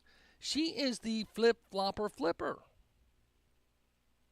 To where these people, are the progressives see it and they're saying, you're a liar. Pants on fire. So again, did you hear what she said? I love this. We need to be clear about what our goals are. We are not in a position to win the White House. But we do have a real opportunity to win something historic. We could deny Kamala Harris the state of Michigan. We have a real opportunity to win something historic. We could deny Kamala Harris the state of Michigan. We could deny Kamala Harris the state of Michigan. We could deny Kamala Harris the state of Michigan. And that's a progressive liberal group.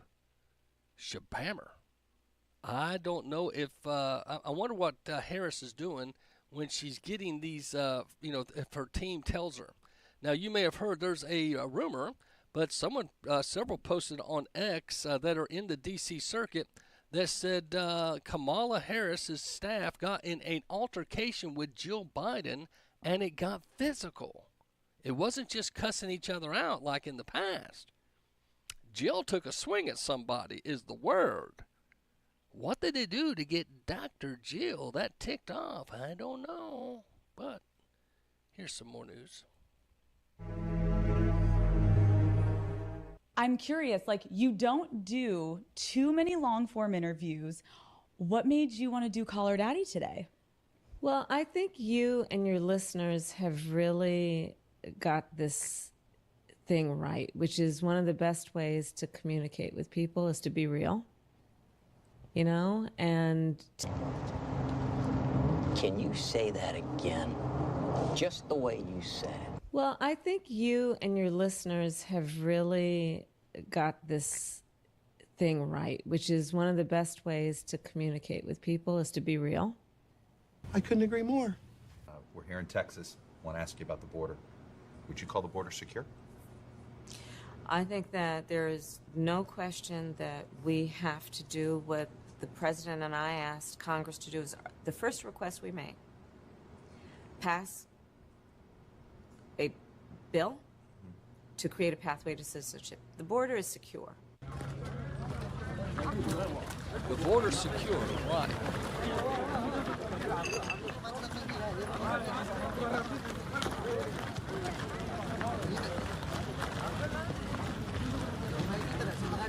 One of the best ways to communicate with people is to be real. Please have a seat. Please have a seat. Please have a seat. Oh, it's good to see so many friends. I love you back. Everywhere I go, I tell people, you may not be a union member, but you better thank unions for that 5-day work week. Everywhere I go, I tell people, look, you may not be a union member, you better thank a union member. For the 5-day work week, thank unions for sick leave. You better thank a union member for sick leave. Thank unions. Are you picking up on the fake accents? She's in Pittsburgh and Detroit. She's pretending to have accents to fit their culture. See again, if you can pick up on Kamala. She ought to be a comedian. She can really do voice inflection. For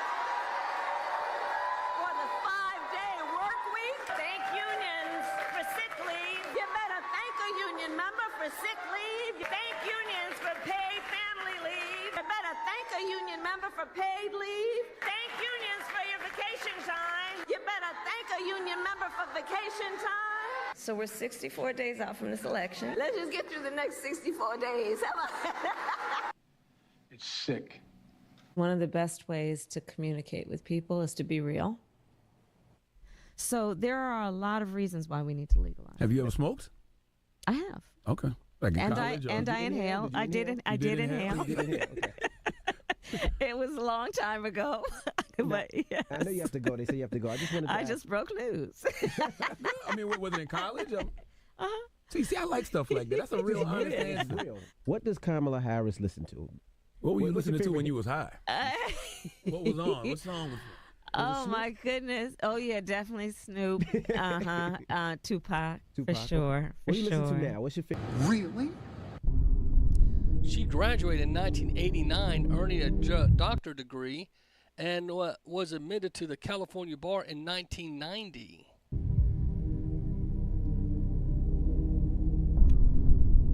Tupac now debut solo didn't come out to 91. He wasn't even around then. Snoop Dogg's first album was in 93. So she must have been really high back then. If she graduated in 89, Tupac's album released in 91 and Snoop's in 1993, that means... She's a liar. Yes, she is. So that's just one of many. She's a convenient liar. She's been sitting under Biden, who would constantly tell lie after lie after lie, and I think a lot of folks knew that. Well, here is a Black Lives Matter update. You may have heard this, but I know you don't hear much, but one of them finally went to jail for their fraud. Joining us now is someone who has followed closely Black Lives Matter, writer and podcaster Kira Davis, host of the Just Listen to Yourself podcast. Thanks very much for being here. Appreciate it. All right, so you've been following this story. Are you surprised it's not getting more attention? Yes and no, Dan. I guess there's a part of me that is never surprised when the mainstream media doesn't cover stories like this. I think we've well established their commitment to the truth over the last 4 to 5 years, to say the least. But yeah, there is a part of me that is shocked, particularly as a Black American. We were all, excited for the Black Lives Matter movement, and we all remember the summer OBLM. We remember what happened, and we remembered how passionate, to put it kindly, everyone was. And we were almost held at the end of, we were almost held at gunpoint to make sure that this movement was successful and this movement represented all the forward movement of Black people. And considering where it's ended up, this should be a huge story. Isn't the humiliation and the extortion of Black Americans a big story, particularly to the left-wing media? It's stunning how quickly this has disappeared, but I think it says a lot about what the movement was really about. Well, let me ask you this. You've been following Black Lives Matter more broadly. They've had a lot of issues as of late. Yeah, absolutely. Not as of late. From the start. $1 billion, Dan. They don't know where it is. There's an umbrella organization. There's the national organization. That's Black Lives Matter. And then this organization that Mr. Page was convicted of defrauding is a local organization. So the umbrella organization gets all of those big donations, the ones you see from the NBA and big corporations, and then they're tasked with disseminating it to these local organizations. So you have systemic corruption at the top with the president of BLM, Patrice Cullors, 4 years ago. She was called out for buying mansions. I think she's up to 4. She has 1 in Los Angeles, 1 in the Atlanta area, 1 in New Hampshire, and 1 in Toronto, Canada. So where is all this money going? There's no accountability, and there hasn't been from the start. Everybody was so happy to feel good, and no one asked, is anyone doing any good? And I think we know the answer to that, Dan, because if I look around, I see Black Americans like myself complaining about how bad things are in this country just as much as they were complaining 4 or 5 years ago. So clearly they've made absolutely no difference unless you happen to be the president of one of these groups, and then I guess your pocketbook has had a huge difference. When they did a research, when Black Lives Matter was initiated, the top 8 recipients were listed, and 7 were white. Number 1 was Bernie Sanders. Number 2 was Pocahontas. And go look at the rest for yourself. But the Democratic Party, they were all Democrats. If I was a person of color, I think I would feel played if I were them, because it seems that's what it is. Now, the interesting thing, a lot of folks that are pro-electric car, and you may be, I'm not making fun of you if you are, but you know, electric vehicles can catch fire in floodings like in Helene. Interesting, is it not? Cleanup continues after Hurricane Helene in Georgia. 17 of the 56 people were killed were in the state of Georgia. Many of those deaths have been from fallen trees. As recovery continues, one of the biggest focuses for the cleanup is getting critical roadways back open. Our priorities right now are roadway clearance to emergency locations. We have to get our hospitals available. We have to get our emergency rooms available. Georgia Power representatives say they have about twice as much damage on their system compared to Idalia's impact on the area last year. Even though Helene is long gone from Florida, it is still wreaking havoc. Officials say salt water is causing electric vehicles to catch fire. Pinellas County near Tampa shared this video today. It did not say when and where it was taken, but it urged residents who evacuated to contact them so the fire department can check on their cars. Fox's Haley Hines reports. Department can check on their cars taken, but it urged residents who evacuated to contact them so the fire department can check on their cars. So in the video, you can't see, but I can. In a garage, this salt water does something, and it ignites these cars, and they catch fire. And if it's in the garage, for instance, as the flooding, it burns your house down. Not good. So they want you to contact fire departments if you have an electric car. That's where you have to make a choice. Do I drive the electric car out of a storm? Probably not, because I can only go so many miles. Unlike a combustion engine, I can stop at a gas station and keep boogie, boogie, boogie. If I get into an electric car, I'm like, oh, man, where can I plug in? Plus, if this thing gets really bad and electric grids go down, guess what? The electric car don't work. So you climate people, you people that want to scream to the high heavens, but when you have a catastrophe, you lean on good old reliable combustion engines, don't you?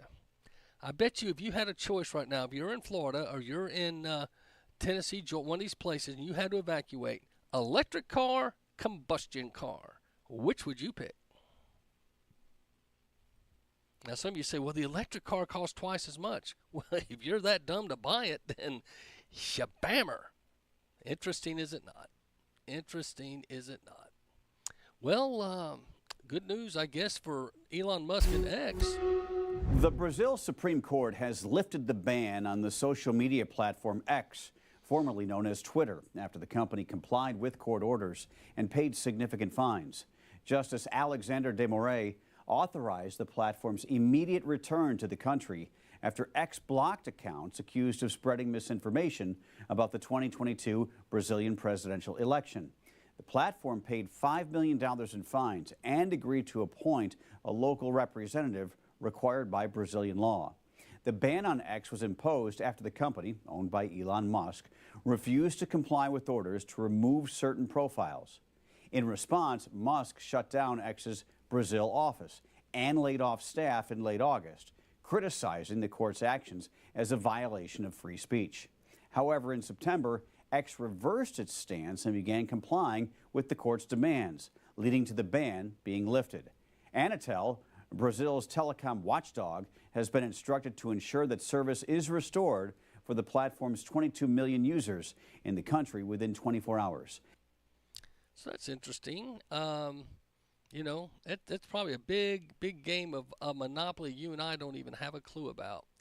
But check out this. If you're playing Monopoly, Google just might get broken up because a judge says it's a ruling monopoly practice. Wouldn't you love to see Google get split to the wind? I vote yes. The U.S. Department of Justice is contemplating breaking up Google following a federal judge's ruling that the tech giant illegally monopolized the online search market. This move could dramatically reshape the tech landscape, targeting Google's dominance in search, browsers, and mobile operating systems. The DOJ may ask a federal judge to force Google to sell off crucial parts of its business, marking Washington's first attempt to break up a company for illegal monopolization since the Microsoft case 2 decades ago. In a filing, the DOJ proposed sanctions aiming to prevent Google from leveraging products like Chrome, Android, and AI to benefit its search business, potentially reshaping how technology giants conduct business. What do you think about that, my friends? So the DOJ is now, you got to ask yourself, why would the DOJ turn on one of their own? You know, because the DOJ, led by a lot of lip-lock liberals right now, what's the advantage for them turning on Google? I hate to say that. I can't see this being, as much as I would love to see Google split and broken up, I wonder it's somehow to their advantage to get some kind of tax shelter. Who knows? But anyway, arrest has been made in connection with Election Day terror attack plot, and it was tied to ISIS. This is just breaking news. This is the CBS affiliate. A developing story, the FBI has arrested an immigrant from Afghanistan on suspicion of planning an Election Day terror attack in the U.S. Nicole Skenga has more on that alleged plot. Now, did you hear that? An alleged plot. The FBI foils. It was planned for Election Day. The FBI says an Election Day attack targeting large crowds in the U.S. has now been thwarted. Agents arrested Nasir Ahmad Tawadi Monday after officials say the 27-year-old took steps to purchase AK-47 rifles and ammunition, going so far as to sell off his family's home to raise money. Federal prosecutors say an FBI search of the suspect's phone revealed ISIS propaganda, including these images depicting a suicide vest and the 9/11 attacks, plus a history of Google searches like how to access Washington, D.C. cameras and which U.S. state does not require a license to get a firearm. So, this also, you hear them say Google search, but if they're going to break up Google, are they really going to break it up? Or are they going to somehow make it more easy for them to know these things? I just, like I said, I don't know if I trust all that they tell us. But it's interesting that the FBI is announcing 30 days out that there's a plot to kill people on Election Day. Is this to scare people from going out and voting? Just saying. Just saying. The FBI is not our friend if you're a conservative. So don't take everything at face value, the story. There's possibly other factors in with the story. And believe it or not, that's just the way I see it right now. I'm just seeing it that way. I could be, off base. Maybe you think I'm a little bit cray-cray on that. But this is when you accidentally admit you're an illegitimate candidate. This is kind of funny. Is democracy best served by President Biden stepping down and basically handing you a nomination? You didn't have to go through a primary process. You didn't have to fight off other contenders. That's not really the way our system was intended to work. President Biden made a decision that I think history is going to show is rare among leaders, which was to put country before self. And I am proud to have earned the support of the vast majority of delegates and to have been elected the Democratic nominee. But I think this truncated process is why people think or say they don't really know who you are. Look, I've been in this race for 70 days. A quarter of registered voters still say they don't know you. They don't know what makes you tick. And why do you think that is? What's the disconnect? It's an election, Bill. No shit. And I take it seriously that I have to earn everyone's vote. This is an election for President of the United States. No shit. No one should be able to take for granted that they can just declare themselves a candidate and automatically receive support. You have to earn it. But you haven't earned it. That is the incredible part of this. And I got to give the 60-minute interviewer some creds. He asked some tough questions, and I think a lot of folks are sitting there going, wow. Now, they have tried to edit that out. I don't know if I can catch this. So let's see.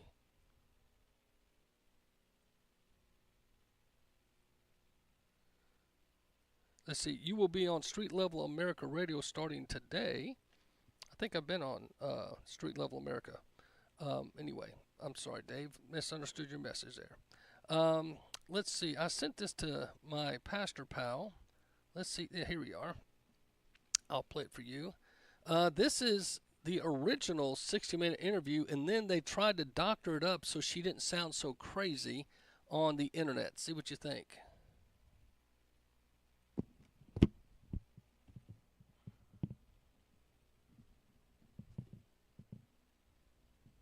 The work that...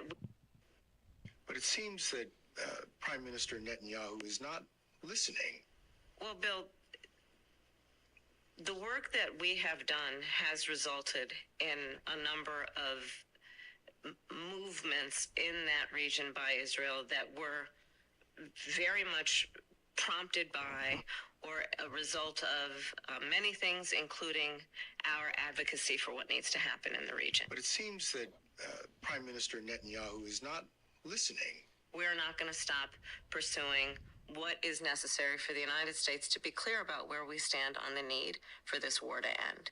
But it seems that... Now, listen again. This is the first time. This is unedited. And listen how she sputters.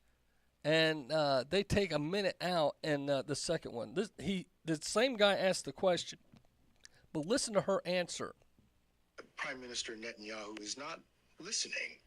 Well, Bill, the work that we have done has resulted in a number of movements in that region by Israel that were very much prompted by or a result of many things, including our advocacy for what needs to happen in the region. But it seems... Now, listen to the edited version. And they took a whole minute of babbling out. This is what they do. Prime Minister Netanyahu is not listening. We're not going to stop pursuing what is necessary for the United States to be clear about where we stand on the need for this war to end. But it seems... So they took a whole minute and 2 seconds out of the babbling.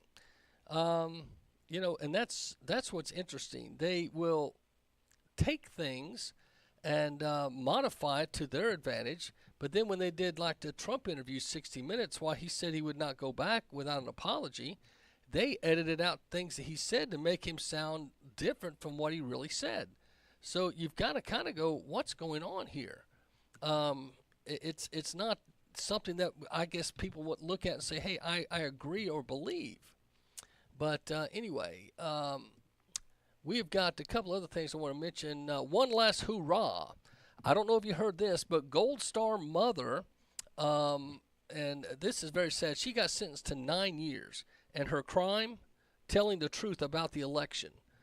These folks that are trying to hide an election integrity, just because you don't agree doesn't mean you should go to jail.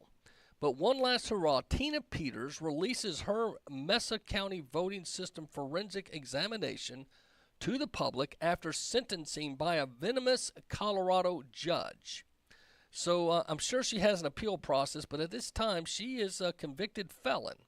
And she's 78 years old. She's a Gold Star mother, and she's never violated a law. And she's 69 years old now. She'll be 78 when she's released from prison unless an appeal comes through. Tina asked her supporters to view her investigative reports on election integrity in Mesa County, Colorado. And she's put it out online. You can go and look for Tina Peters. To me, this is injustice of one of the most egregious we've seen in any recent times here of all the other crazy trials.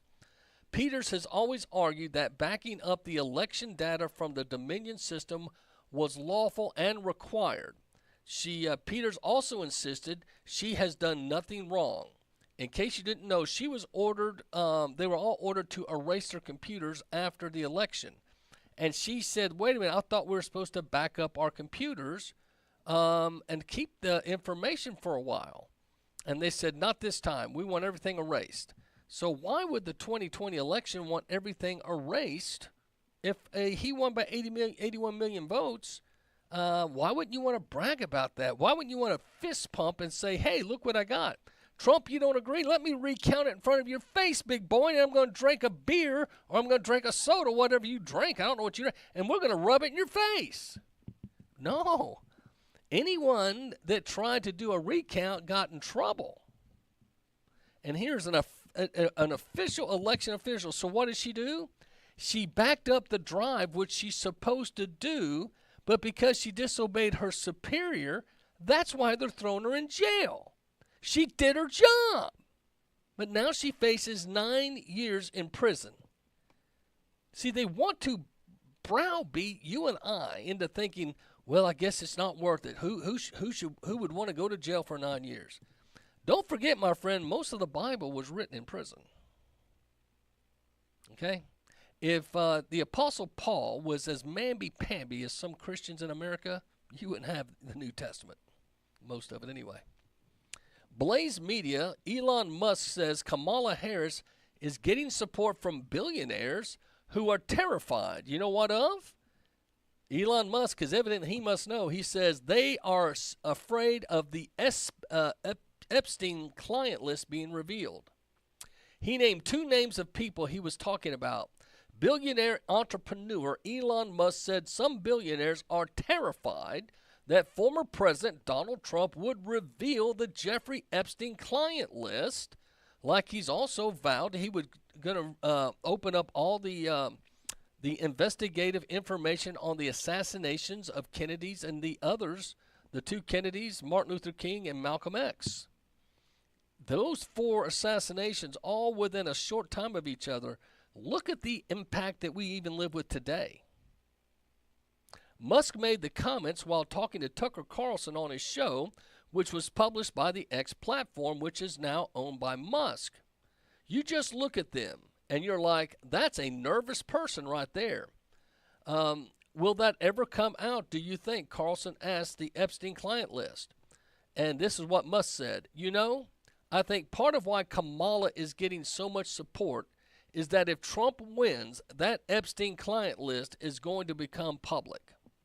Yes, Carlson said, and some of those billionaires behind Kamala are terrified of that outcome. He went on to name venture capitalist Reid Hoffman and Microsoft founder Bill Gates as 2 of those who were allegedly afraid of disclosures in the Epstein client list. Bill Gates' own wife even divorced him recently, claiming one of the reasons was his relationship with Epstein. That Bill had a very unhealthy relationship with Epstein, and she left him. So you can, this is also what he said. You can just look at them, and you're like, they're awful nervous people right now. They went on to claim that many people on the Epstein client list and list of the alleged accomplices to Sean Diddy Combs were among the people who scolded regular Americans. Musk said that if Trump were to win the election and they could clean house, a judge in charge of the Epstein client list has explained that many of the names in the lawsuit are being protected because they are victims of falsely accused perpetrators, also people named due to process, blah, blah, blah. So right now, they've paid off some of these judges because some judges have also been on Epstein Island, the Hugh Hefner Playboy Mansion or Diddy Party, and they've got them in their nudie pictures with probably uncompromised people. So a judge in charge of the client list, of Epstein that is, has explained that many names in the lawsuit are being protected. And that's got a lot of folks furious. Musk has formally endorsed Trump and has joined him on his campaign trail. Trump has previously said he would release Epstein client list if elected again. Clips from the interview have been circulating and blowing up the internet. You can go to Blaze Media if you want to catch the rest of that interview. But, you know, Musk is the richest man in the world. I know he flops every now and then, but you know he knows, okay? If you're that rich, you know these things. And for him to say that he knows they're kind of scared, that ought to tell you something. So Elon Musk speaking truth with Tucker Carlson there, and I think that's interesting. Well, we've talked about this earlier, but the North Carolina officials changed election rules in the hurricane devastation counties, and they're going to take 13 counties and basically let the election board have some levity, and they're going to be able to let these people vote anywhere in the state of North Carolina. Do you realize what kind of ballot harvesting is going to take place during this time? This is not good, my friends. It's not good at all. And I'm sorrowful for them. A watchdog in the New York Post found $7 billion in untapped FEMA funds, saying that Secretary Mayorkas is not making them available because the White House is saving those funds. Many think for illegal alien transportation because they've admitted they've flown them, bust them, and all that. Well, opinion. Helene exposed FEMA's weakness. Can they handle Milton's devastation in Florida? This is a USA Today article, and Nicole Russell wrote this. Our fellow citizens should not go without water, food, electricity, or cell service a day after day. We must expect more from our government and more from our neighbors. In western North Carolina, thousands of Americans continue to suffer in the wake of Hurricane Helene. Nearly 2 weeks after the storm hit, many residents of Asheville and surrounding areas are without water, electricity, and other vital resources. Helene caused more damage and much further inland than predicted, and families living in the mountains don't expect the remnants of a hurricane to threaten their lives. Therefore, they didn't have flood insurance, for instance, and they've now getting no assistance in rebuilding their homesteads. In 2024, thousands of Americans should not go without basic necessities, she says, and the Federal Emergency Management Agency, known as FEMA, exists to help in such emergencies. Where have they been? What is the political reasoning for not getting help to these people? They are American citizens. I have to agree with you. Thank you so much, Nicole Russell, for writing that piece in the USA Today. You can go read it for yourself, and she's pretty much lambasting FEMA for being pretty much negligent of duty. The Daily Wire says Hurricane Milton bears down on Florida and unleashes a tornadoes. Landfall is expected overnight with the exact location not clear. But the Hurricane Milton began to produce tornadoes in Florida on Wednesday. So there's already tornadoes being released on Florida. A pair of twisters crossed Interstate 75 in Florida Everglades around 10 a.m. Eastern Time, moving north between Miles City and Andytown, according to the AccuWeather. Images of the tornadoes were posted on many social media sites. The National Hurricane Center said in late morning advisory that tornado supercells from Milton have begun to sweep across the southern Florida peninsula. So that's something to be concerned about, and it's sad. But that's in the Daily Wire if you'd like to go read about that yourself. And keep the state of Florida in our prayers because tonight it's going to hit. Axios says Milton to hit Florida as the most dangerous major hurricane in quite some time. They're predicting this to be one of the largest, biggest hurricane disasters of all time.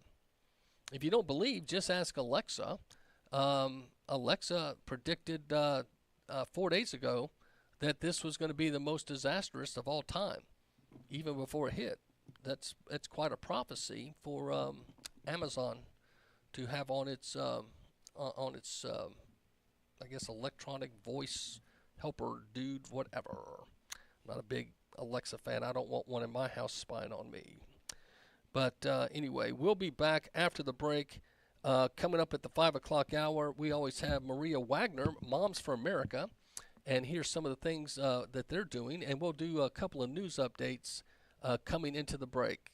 So don't change that dial. This is Macil Duncan with the Patriot Pastor Show. I'll be back.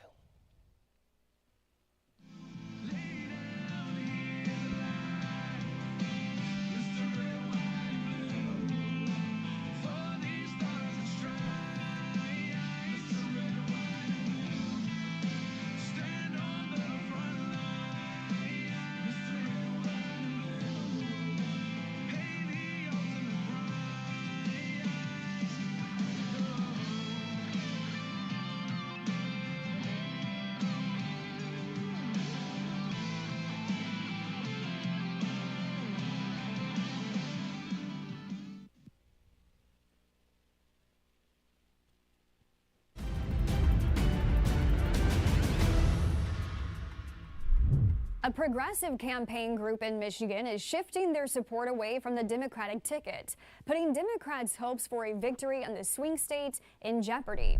Abandon Harris, a group critical of the vice president, has endorsed Green Party candidate Jill Stein, with specific intention to remove support from the Democratic Party. We need to be clear about what our goals are. We are not in a position to win the White House. But we do have a real opportunity to win something historic. We could deny Kamala Harris the state of Michigan. The group argues the Biden-Harris administration has abandoned progressive policies. Their endorsement of Stein is seen as a signal of disillusionment from the party's left-wing base and may affect Democratic turnout. The endorsement comes from a large demographic of primarily Muslim Americans in Michigan, citing anger at the Democratic Party for supporting Israel in the war with Hamas. Trump also has sided with Israel throughout his entire 2024 campaign, recently saying he is Israel's protector. A recent poll in the region shows 40% of Muslim voters backed Stein, while Trump and Harris trail behind at 18% and 12% respectively. Michigan is home to one of the largest Arab communities in the United States. Now, I don't know if you caught that Jill Stein just picked up the endorsement in Michigan of a very left progressive, and that's the biggest lip-lock liberal you can get, endorsement, if you will, in Michigan. And they said their goal is to deny Harris the nomination, the delegates of Michigan. That's pretty big. Now, the other news story that I think is amazing is how 32 million Christians say they don't plan on voting. Listen to this.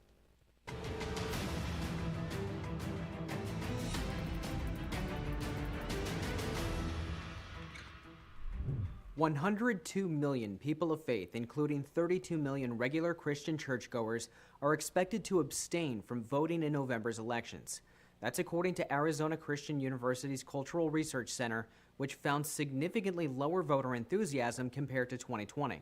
The researchers stated, if that expectation holds true, the impact bodes more poorly for President Trump's prospects for re-election than for Mrs. Harris's effort to succeed Joe Biden.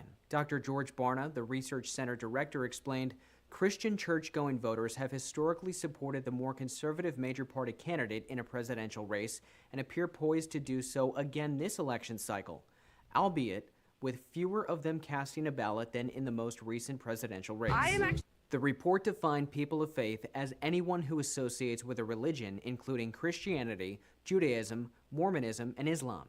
It used census data to project possible totals. Those who said they aren't going to vote gave multiple reasons. 48% said they believe the election would be rigged. 57% said they dislike all major candidates. And 50% said the election has become too controversial for their liking. So with that said, 48% said they believe the election will be rigged, 57% said they dislike all major candidates, and 50% said the election has become too controversial for their liking. So they're predicting many Christians are going to stay home. 32 million Christians, and the sad thing is the last election was determined by 587,000 votes in the swing states. If the Christians had shown up, Trump would have won. That's the point here today, and they believe that's the situation. But the interesting thing is more and more progressives and liberals are saying they're going to vote for Trump. Here's a young lady that says she can't stand Trump, but she's picking Trump over Harris. Listen to this very liberal-sounding young lady. I am actually not a Trump fan. I think that he is narcissistic, he's egotistical, he's cruel. I don't like the way that he treats people. However, when I heard that Biden was no longer going to run, I was so hopeful that we would have a stand-up person to represent our country, and it's not Kamala. One of our family members was talking to us about how he chose his surgeon, and he chose a very narcissistic surgeon who is very good at what he does. He said that he ended up making this choice not because he was kind, but because he was too egotistical to let himself fail on a life-threatening surgery. And I feel that way about Trump. I feel like even though, unfortunately, even though he is narcissistic, I feel like he is too egotistical not to protect our country, and protection is what we need right now. So if you heard that analogy, a family member told her that they had sought out a doctor, and the doctor was egotistical, confident, and not someone they'd want to be friends with, but they were not looking for a friend, they were looking for a doctor. Just like in the election, they're not looking for a friend, they're looking for a president. Now, here's another liberal lady saying, just as a month ago, she said, if you told me I would voting for Trump, I would tell you you're crazy. But this young lady, pink-haired, tattooed, and nose ringed, she's got all the appearances of someone that would walk through most liberal rallies. Listen to this. Lots of people are changing their minds. If you would have told me a month ago that I would be voting for Donald Trump in this next election, I would have told you to kindly f*** off. You know what? No. I would have told you to f*** right off. Because absolutely not. I would never vote for him. But you know what? I'm a human. And as humans, we are allowed to grow. We are allowed to evolve. We are allowed to change our opinions. We are allowed to educate ourselves on topics that maybe we're not as versed on as we think that we are. And that's exactly what I've been doing. And I realized that I was drastically misinformed before, and I won't let that happen again. So I will be voting for Donald Trump in this next election. That, my friend, is an El Shockaroo. And as we finish out this segment, here is a Benny Jackson on the street, and he's asking folks who you're voting for, and see what you think. Left spoken. Ready? You have the cameras rolling? Trump or Kamala, what do you think, man? Trump or Kamala? That's my guy, bro. Much love, dude. We're going to say Trump, and I go with him as well. He's going to say that as well. And so is she. Yeah. Trump, baby! Let's go! Trump. Trump. I feel like Trump is the right person. Trump all day, baby. Trump, man, give it to him. Trump. Yeah. Trump. Trump 2024. Trump. Yeah. Trump. I'm voting Trump. Yeah. I'm not sure I want to say it, in front of a camera, though. So that means Trump. That means he's Trump. Trump for sure. Yeah, Trump, bro. Trump, 100% Trump. Trump 2024. Trump's my guy. You kiss this mother right here. Okay, so these are a bunch of young people. He's coming down different streets, Benny Jackson, and he's doing that. Now, as we're getting ready to bring Maria Wagner on, I hope Maria can hear this ad. This is an election ad women should all listen to. It's only about 40 seconds. Listen to this, and we'll bring Maria Wagner on Moms for America. Come on, ready? It's dads teaching their kids how to play sports. Texas girls are tough. Got this. Let's do it again. But they're facing a new opponent they can't beat by digging deeper. Colin Allred could have stopped men from competing in women's sports, but instead, he voted against our daughters. What kind of man does that? Truth and Courage PAC is responsible for the content of this advertising. This was about a guy named Colin Allred, and he voted against the protection of women in girls' sports. This is Maria Wagner now joining us from Moms for America. Maria, how you doing? Hi, Macil. I'm doing great. How are you doing? I'm good. I don't know if you could hear that ad, but it's a bunch of girls. Their dads out teach them how to play sports, and then during a game, a big guy just comes and clocks a girl, and it basically says, how could, fathers allow this guy, because he voted against protecting women in sports. I just thought I'd kick off real quick there. What's your thoughts about the Title IX adjustments that the Biden administration's tried to do? And have you heard how Kamala's wiggling away from that? She's not embracing that. I'm sure she will if she gets elected. But do you have any thoughts on this Title IX adjustment, making it because you may have heard there's that college, and the name escapes me, the boys, a guy that joined the girls' volleyball team, and teams are just saying, I'm not going to play him. And so every time they're saying they're standing up, right? Yeah, kind of like Riley Gaines said, listen, we're not going to swim. If you put that guy on the U.S. Olympic team, we all quit. And, right.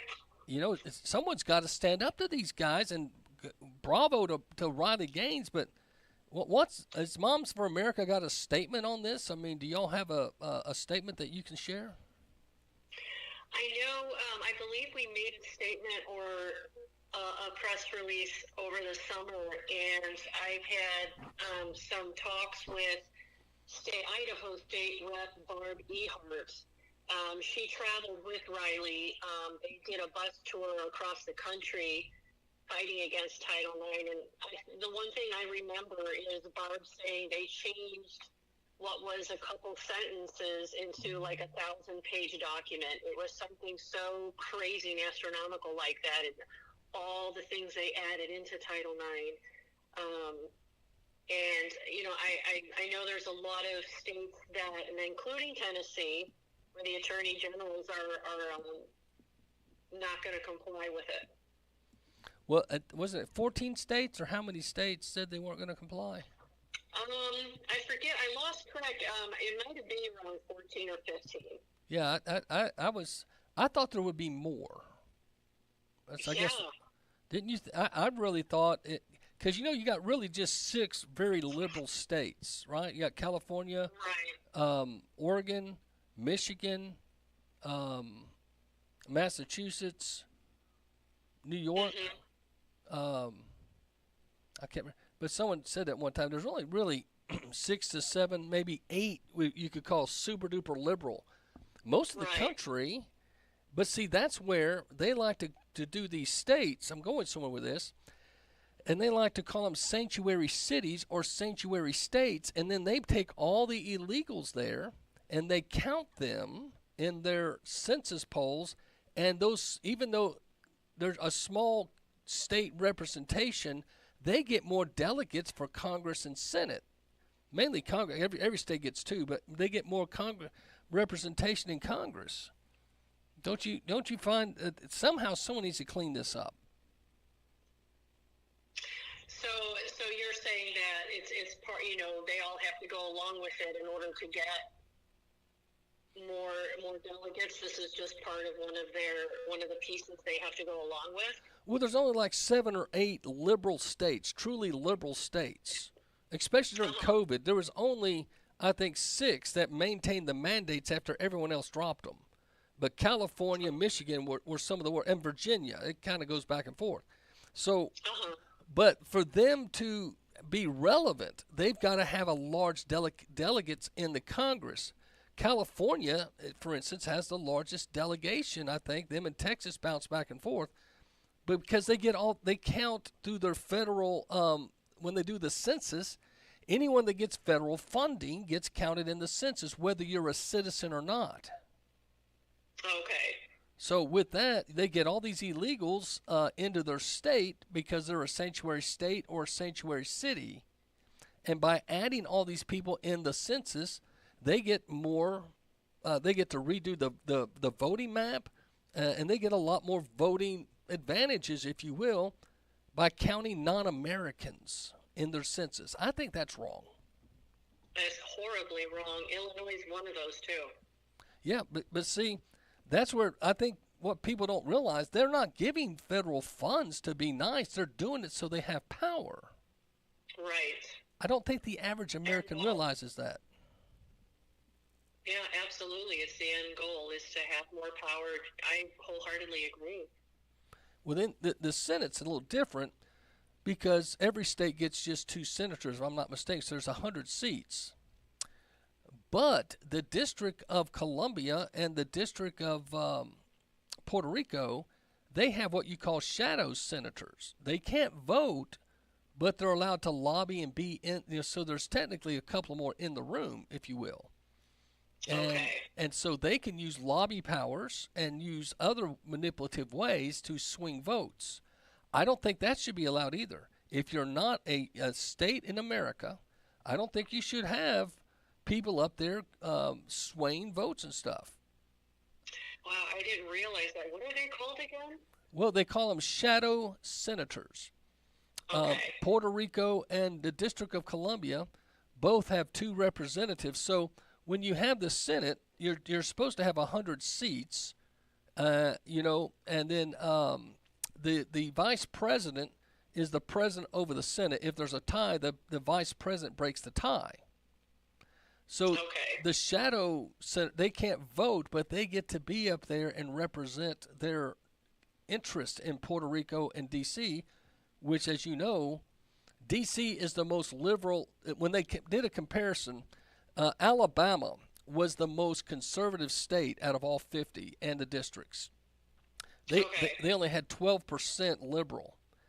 Well, the most liberal was D.C., only had 12% conservative. As a total flip. Wow.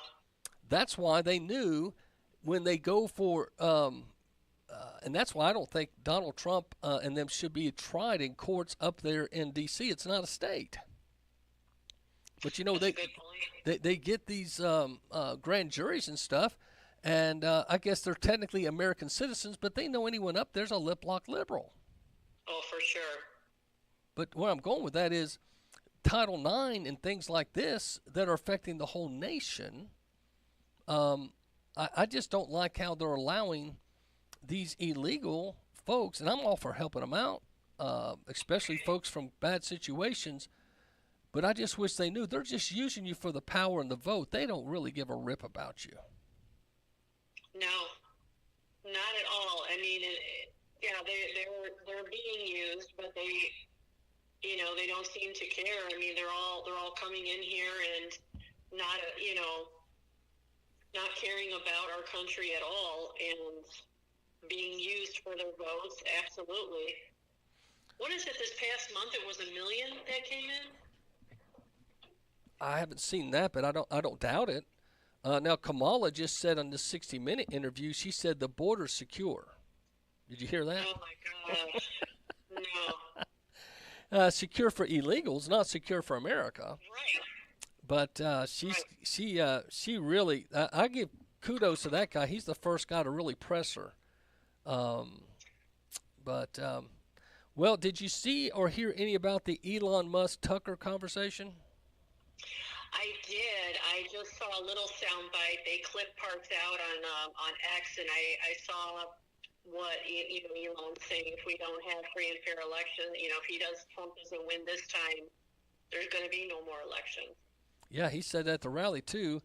But Carlson asked him, "Are you afraid that you've supported Donald Trump so much that if Harris wins, they're going to come after you?" And he jokingly said, "He goes, yeah, I'll probably go to jail."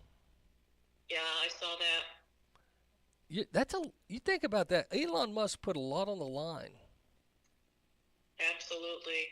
So, but it's scary to think how far we've digressed and how they want to weaponize. They've been weaponizing our justice system, and I know that Tucker and Elon were sitting there laughing about it, but it really is. Truly is so sad. Well, America, I think they're getting a belly full, especially when we're finding out these folks. And I drove up to check for myself. I went up to North Carolina, Tennessee, East Tennessee. They're not getting any FEMA help. I didn't see any FEMA. I didn't see any military. As I drove through all the damaged area, except I did see. As I was leaving, there were 2. It looked like National Guard trucks that pulled in into Hampton, and finally they were trying to help there, but maybe 20 troops at best, 20 soldiers. Okay. But it'd been 2 weeks at that point. I mean, I just don't understand. But I love what Tulsi Gabbard said on Fox. She said this is the most lethargic response in FEMA's history. They've never been this slow, this lackadaisical, and this uncaring, if you will, to the people. It's so disturbing. There's just no words for it. Especially when you hear people validate it like Tulsi. And I know that you had went there last weekend, and I literally, as we're talking, just saw a video drop on Facebook from Moms for America, and we've been working all over the country loading trucks with supplies, and they have a mom who's on the ground there in North Carolina helping with rescue relief efforts with Moms for America, and she said, the FEMA is nowhere to be found. Well, I just talked with a chaplain today. She spoke at our senior adult luncheon. She helps us financial planning for seniors, and she's really good. And she says, hey, if you really care about your loved ones, you should have all your information to where they can get to it. But she's a crisis, a chaplain to go to crisis areas.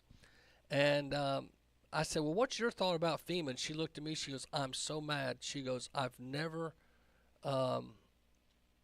seen them this slow to react. And she but same thing as what Tulsi said. She goes, they're usually so much sharper and better. She goes, and this is what too. She goes, they're using all of our funds for illegal aliens. And and in that whistleblower, it was in New York Post yesterday.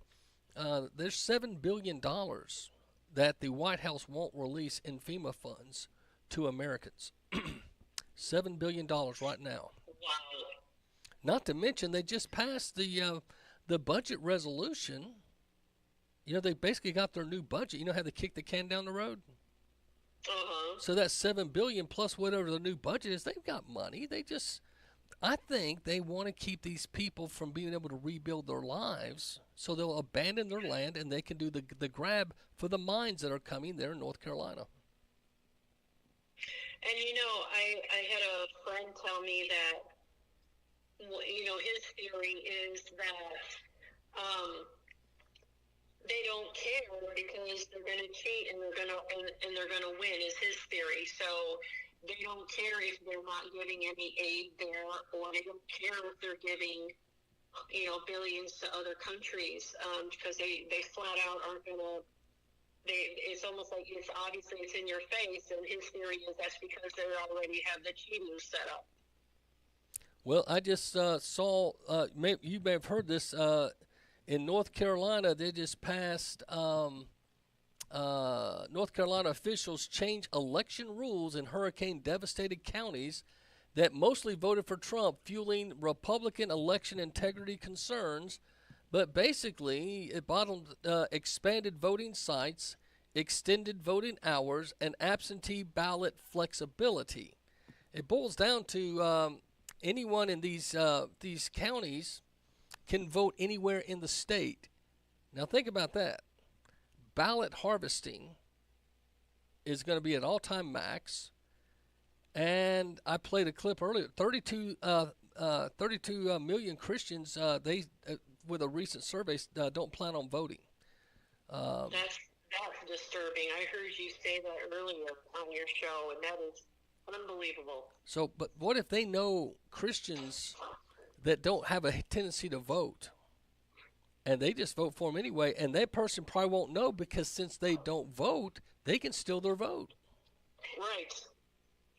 Exactly. Just like you can go in the nursing home, and Uncle Joe's sitting there on an oxygen mask. They say, hey, Joe, you want to vote for Kamala? Raise your, just sit still. If you want to vote for Trump, raise your hand, knowing he can't do anything. You want to vote for Kamala. All they have to do is some verbal, stupid statement like that, and they fill out the ballot for these people in these nursing homes, even in vegetative states. I don't think that's right. Oh, it's sickening. I don't even think a family, if somebody's incapacitated, that vote should not count. Someone should not be able to vote for you if you can't verbally or physically cast the ballot. Right. But that's not the world we live in. So, what's going on in what's going on there with Moms for America right now? Anything new happening? Well, just, there was a wonderful video I posted, and it was our partners with Freedom Square. They've been traveling from Omaha with Glenn Beck's organization, Mercury One, with these gorgeous semis that are wrapped in the American flag. All of our logos are on there, and they're just going from Omaha all the way to North Carolina. They're making a stop in Nashville, I believe, and just loading up supplies. And I was telling the guy that made the video, it'll tear you up, Mace. So if you watch it, it's when you feel, when you see everything that's happening in our country, this just will just be so good for your soul to watch. Well, I tell you what, I love those things, but I've got to read this to you. This just dropped. Donald Trump just dropped this 38 minutes ago. You ready? Uh-oh. This is blowing up some women you know. I have had enough of all the fake people, those who say publicly they love Trump, and behind closed doors they are very different. I call them two-faced fakers. I'm talking about people like Loser Loomer, and someone you might also know, Bogus Bannon, and then Marjorie Trader Green. All these people are pretenders. Now, if he's talking about Bannon and Loomer and Marjorie Taylor Greene, now there's a chance his account's been hacked. But one of my listeners, it's at the Donald J. Trump, and it's got at Real Donald Trump.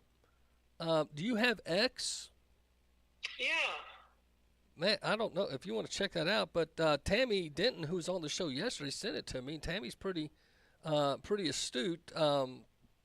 She's from Georgia, and she's had her concerns about Marjorie Taylor Greene for quite some time. So you got to wonder, people are one way. It's just like a lot of people at church. They're, I hate to use the word fake, but they're so nicey. Being a pastor, let me tell you, how I know people are mean that don't like you? How? Anyone out there listening, let me tell you how pastors know if you are a traitor or sneaky person. You talk to their children, because kids can't lie well like their mom and dad. And if you go up and talk to kids and say, "Hey, how you doing?" and they give you a snarly look, or you say, "Hey, how's the family? Y'all been praying for your pastor lately?" And they say, "No, my daddy says you're mean or bad or blah, blah, blah."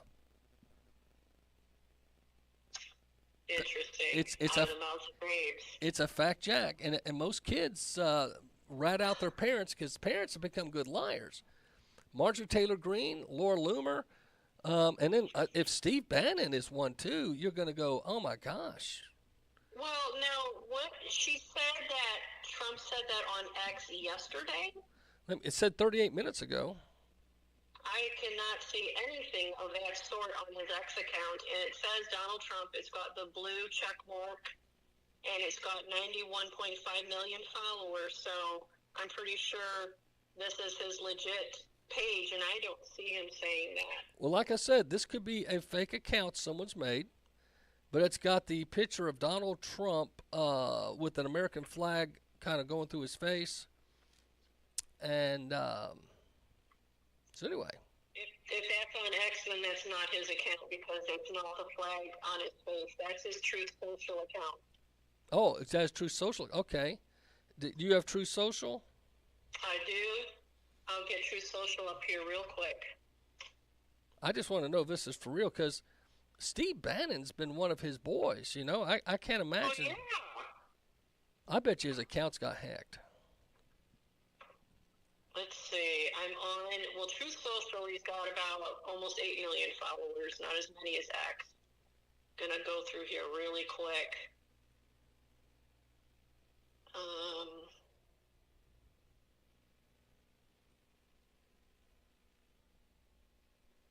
I am not seeing it. I'm going back 3 hours. I mean, I can keep going. I tell you what, I took a screenshot. I'm going to send it to you. But, yeah, could you? But let me send it to Maria here. But interesting, because this is the kind of thing you're battling these days. And too bad Joe. Yeah. Do you get it? Let me see. Not yet. Okay. But anyway, there we go. What do you think?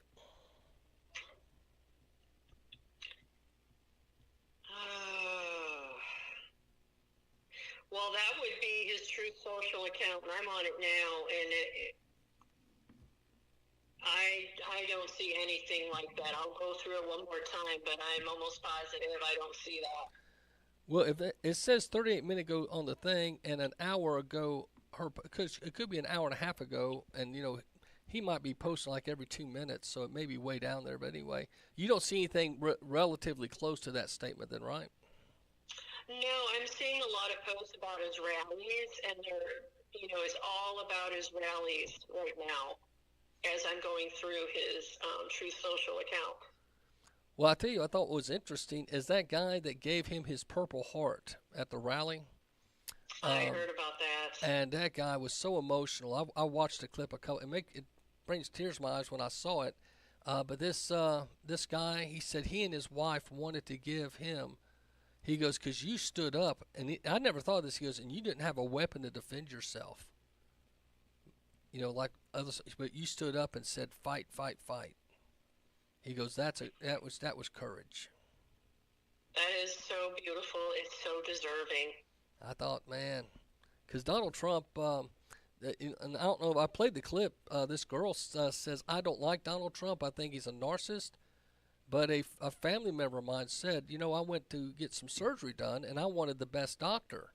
And this doctor is arrogant. He looks narcissistic. He's not someone I'd want as a friend, but he's the best doctor in that field.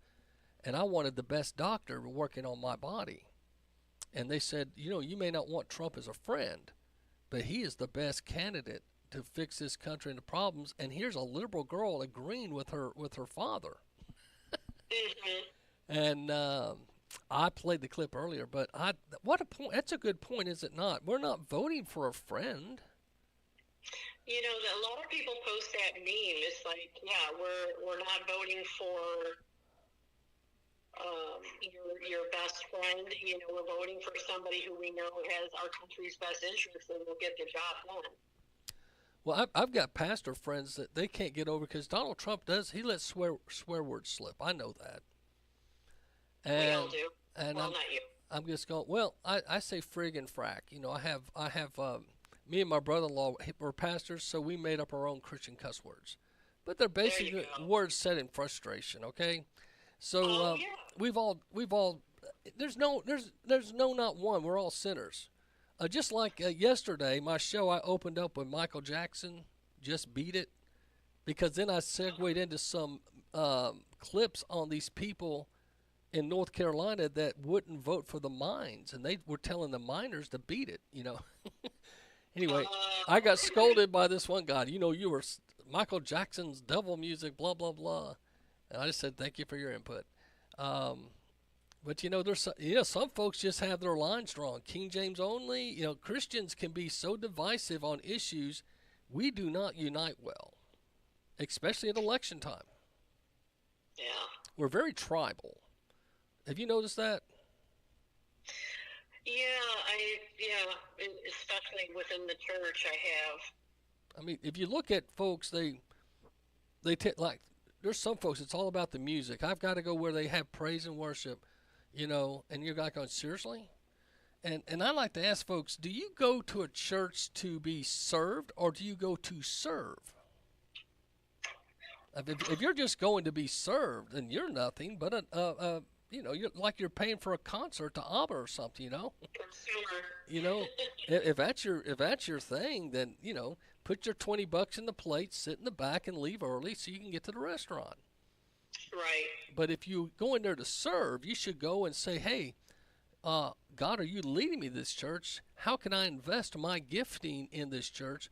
But if all you do is Sunday after Sunday go and sit in a church, I tell most Christians, then one, either you're not saved, or secondly, your heart's not right. My point being, that's what. I always had an issue with people saying, "Oh, I'm going to find a different church because I'm not being fed." It's like, well, you got to feed yourself too. Exactly. I mean, if you don't know how to open the fridge, make a sandwich, or pour some milk in a bowl for some cereal. I mean, does your mommy still feed you and change your diapers, or have you learned, I can go to the potty. I'm a big boy now. I can make my own food. I don't need to be wiped. I don't need someone to make my sandwiches. I can do that. But then they go to church and they want to be wiped and they want to be spoon-fed. And you want to say, You know, you're not a child anymore. You know, childlike faith, yes. But where I'm going with this, when it comes to election time, so many Christians are so easily offended or turned off. To me, I'm just saying, to me, it reflects childhood tendencies. They're not mature in their faith to see past. You know, everyone's got a problem. You know, can you see past a problem and see the greater good? Right. And you know, when you have Christians that will speak out against Trump, it's like, well, like you had just said, Macil, we are all without fault, and I point out people in Scripture that God used that were so imperfect, right? Oh yeah, and look at King David. David was known as a man after God's own heart. That's what, when he died, he was known as a man but he broke all 10 commandments over Bathsheba deal. Oh yeah. You know, that's the first person I bring up. It's like God used him. He had the first HBO movie. You know that. having Bathsheba over HBO, he was on the rooftop. He was a perv. Yep. He was a peeping Tom. He had a problem with porn there for a while. Well, and he took it a step further and had her husband killed in the line of duty, so nobody would, you know, he could cover up the pregnancy. Well, that's my point. Now, in my book, Move Your Mountains, I talk about a chapter on bitterness, because I don't think a lot of people realize that it was Bathsheba's grandfather who had wormed his way into David's council. And then Absalom, when he did the revolt against David, he became Absalom's one of his key counselors because he had been in David's group.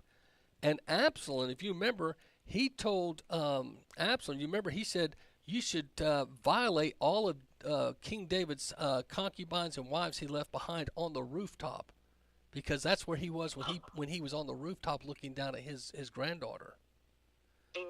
And if you go back and look, all the advice he gave, and it was out of bitterness. So there's people walking around in the faith, they're bitter. And they do bitter things. So that's just, I'm plugging my book shamelessly, Move Your Mountains. You can get it online. But do you know Chris? Do you know Chris Whitener? I'm losing you. Oh, you're not coming through. You there?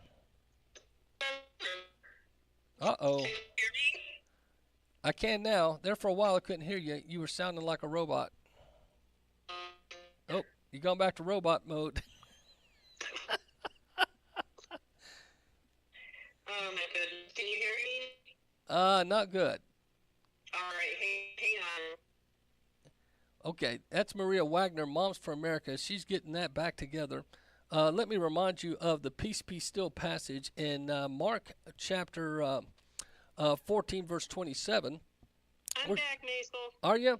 Listen to this. Do you remember when Jesus said, "Peace be still" in Mark 4:39? Yeah, I think I do. And he was in the storm. Well, the peace be still, if you look at the word peace, it's an imperative noun. And the Greek meaning for peace means to be muzzled or gagged. So when he was calming that storm, he was muzzling and gagging the storm. And he said, be still. We're about to have a big storm hit Florida. With all that's happened, of course, in these other states, they're predicting this thing in Florida is going to be the worst, one of the worst of all time. What's your thoughts on that? Have you guys got any updates? No, I've followed some of it on social media, and I think some tornadoes are hitting. I have a friend that had, showed video of a tornado coming down like miles from his house, but I haven't heard anything more. Yeah, the Daily Wire has those videos attached to their article.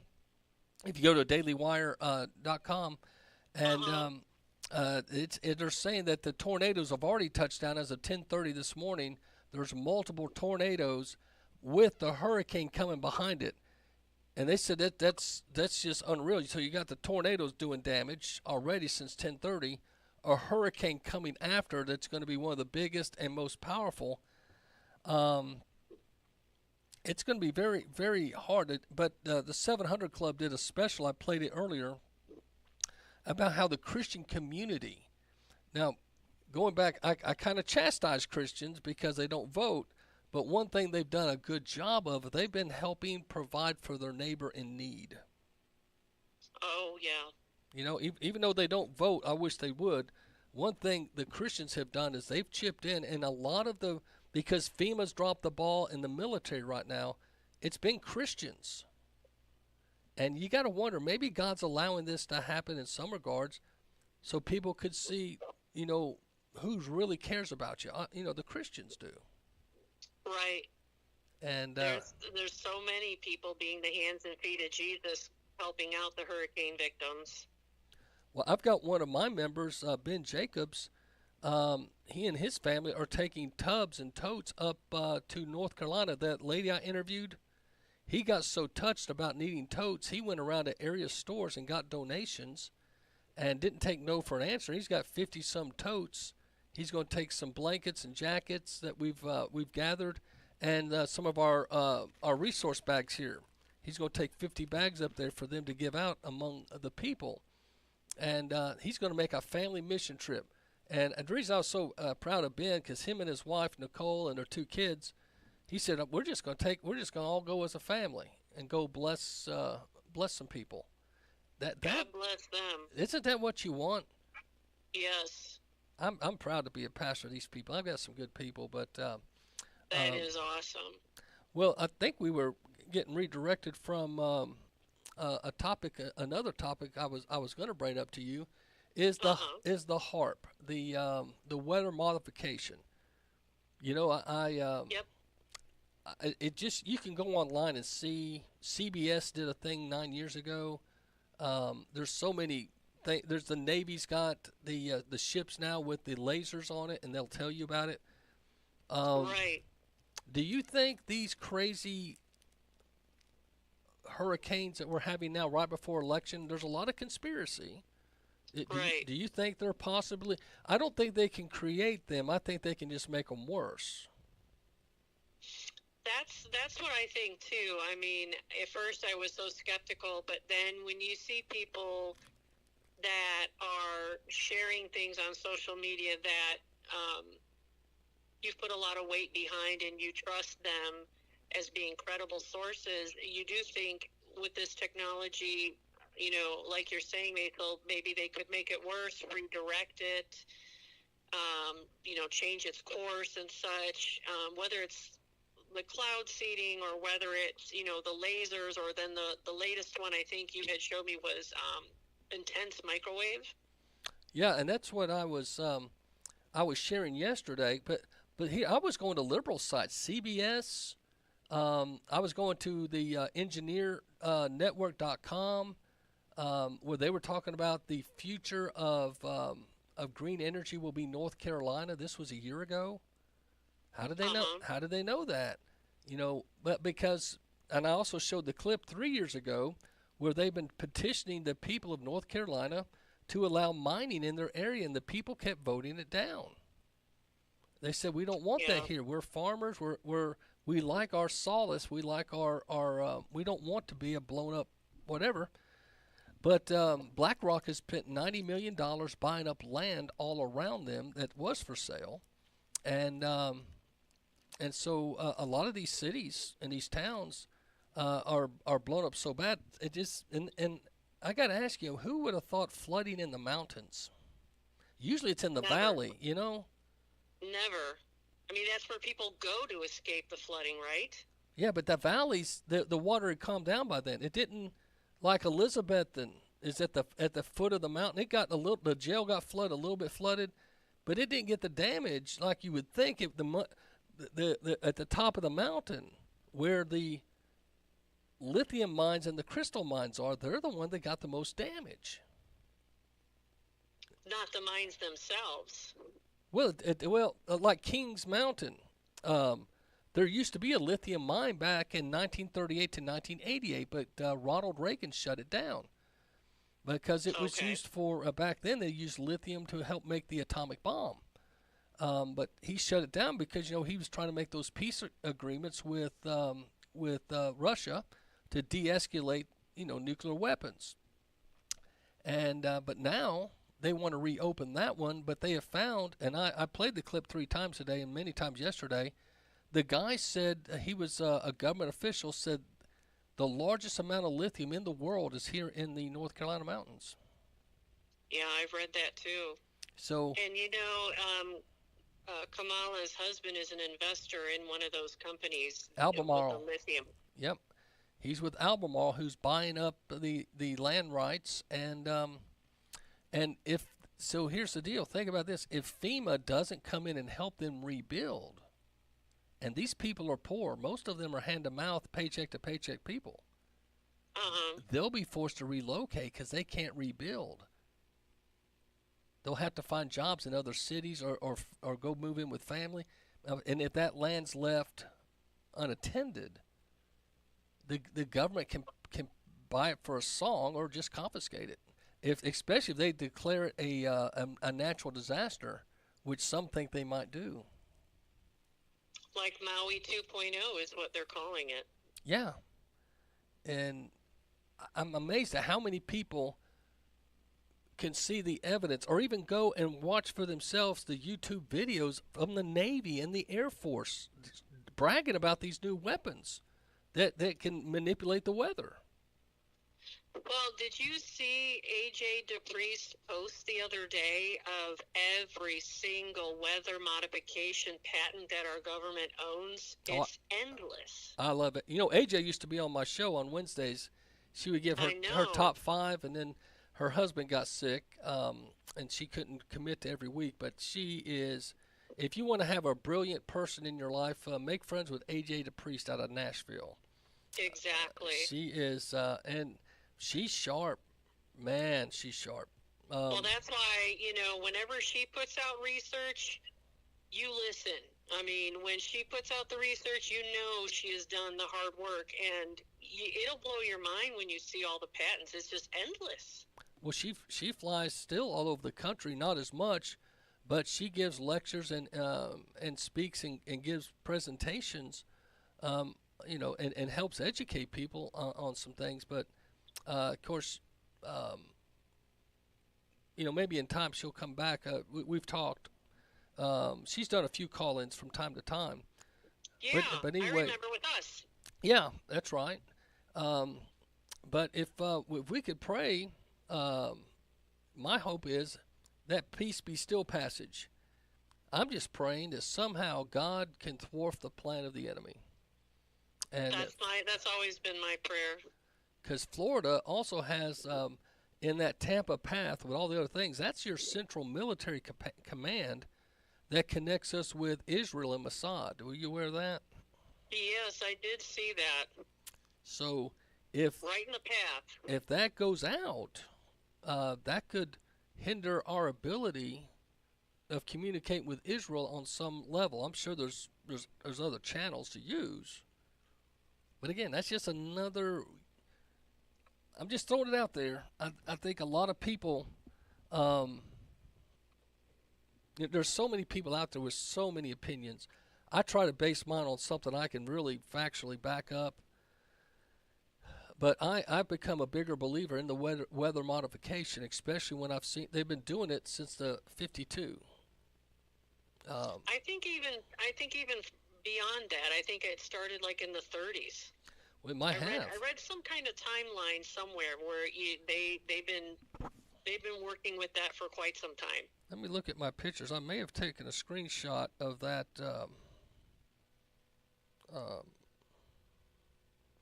No, I didn't. I thought I did. There's a website, geoengineeringwatch.org, talks a lot about it.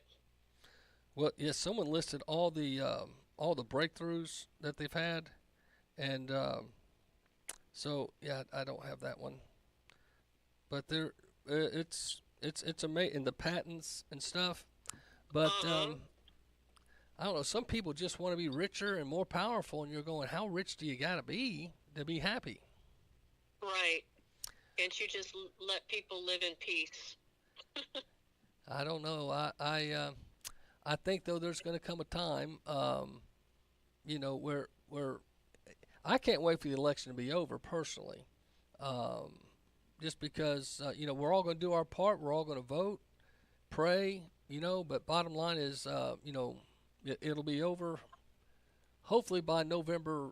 It's supposed to be the 5th, but I'd say by the 8th, 3 days after, we should know in good who's going to be the next leader. But here's my question, Brett, if Harris does become president, God forbid. I was talking to a preacher today. He and I were talking. He goes, "Is that maybe even a more wake-up call for the church and for Christians?" He goes, "Now I'm voting for Trump. I'm going to do all I can." He and I are planning this big prayer rally for pastors. Okay. And he's got connections all over the country, so we'll be flying in people from all over. But he and I were just talking about the Holy Spirit and asking the Holy Spirit to penetrate and move in churches and in hearts. And he goes, and this is what he and I were talking about, how folks can get so excited about their sports team or their political preference, but they won't get that excited about God. That's so true. And sometimes Christians do better when we're persecuted. So if she were to get elected, God's sovereign, there may be a reason for that, to allow her in, right, so that we would maybe not take everything so for granted, because the thing I don't want to be is one of these folks that, just like when Biden became president, I have made fun of him. My wife even said I was a little hard on him, so I backed off on the songs that I was playing, those funny songs that made fun of him, because I kind of feel sorry for him now. But I have tried to pray for him, and I've tried to pray for Harris too, for wisdom, even though in my heart of hearts I feel like she's not a very honest person. But then I also think, well, that's probably what the Democrats think of Trump. Yeah. Depending on, and I'm preaching on biblical worldview this past Sunday, and I gave out a packet that had 8 pages to it, so my people had a lot to go take home. But I wanted to understand the 4 major worldviews, but the biblical worldview is not even pure anymore. People that are Christians will take either modernism or postmodernism or some of these other views, and they weave it into their Christian worldview, and it taints. So we don't even, as Christians, can agree on right and wrong. Yeah. And I know Moms for America is not a Christian organization per se, but wouldn't you think probably 80% of your members are Christians? I would say that's a fair amount. We have such wonderful believers in our organization. So I would definitely say that. And, we love opening up our meetings in prayer. So, yeah, we've got a lot of believers in our Lord in our organization. So with that said, don't you probably, most of your beliefs are probably got a biblical worldview for the most part. Yes, and a lot of it, too, when our classes that we teach in the Constitution, it's like we point back to where our forefathers got their inspiration, exactly which scripture. And I think a lot of folks had to have been twisted to think that most of our folks that signed the Constitution were deists. See, that's another lie out there. No, they weren't. They were true Christians. And if you read their journals and diaries, George Washington's farewell address, it's all gospel. Wow. It used to be required reading, but it's too much about God in prayer. They don't want kids learning that. But that used to be required reading. George Washington's farewell address and Lincoln's diaries. If you go look at some of Lincoln's journals, he was constantly writing in scripture. But I've heard some seculars say, "Oh, he wasn't a Christian. He was just a deist, believing that that there's an almighty power, basically." And I'm going, no, he was a Christian. Real quick too, what do you think happens to women if Harris gets elected? because she will probably push the Title IX and to another level. Do you think the women's movement is going to be severely damaged, or do you think? What do you think about how will women? Even Christian women liked the thought of having equality. You know what I'm saying? But to know that, hey, in sports, men can play. So if they keep pushing women backwards, do you think women could have a remorse, buyer's remorse with Harris within a year? I don't see how they don't have that right now. I mean, I don't know. I don't see how this is a partisan issue. I mean, I would think people on both sides wouldn't want their daughter to be harmed in sports by a male who's twice their size and such, or taking their scholarships away, or worse yet, being in their locker rooms in their quote-unquote safe spaces. I don't understand why people on both, why people would want that. Well, I had 3 girls, but man, I coached my girls up from little, to play sports, and my oldest one played college ball. And I can't imagine if she walked in, because she went to a locker room. She was Liberty University and Greenville Bible College, and so we went. They asked her to come try out in their open tryouts, and Liberty really wanted her, but she was going to have to ride the bench. But Greenville, she went into the locker room. I can say this now; it's been long enough.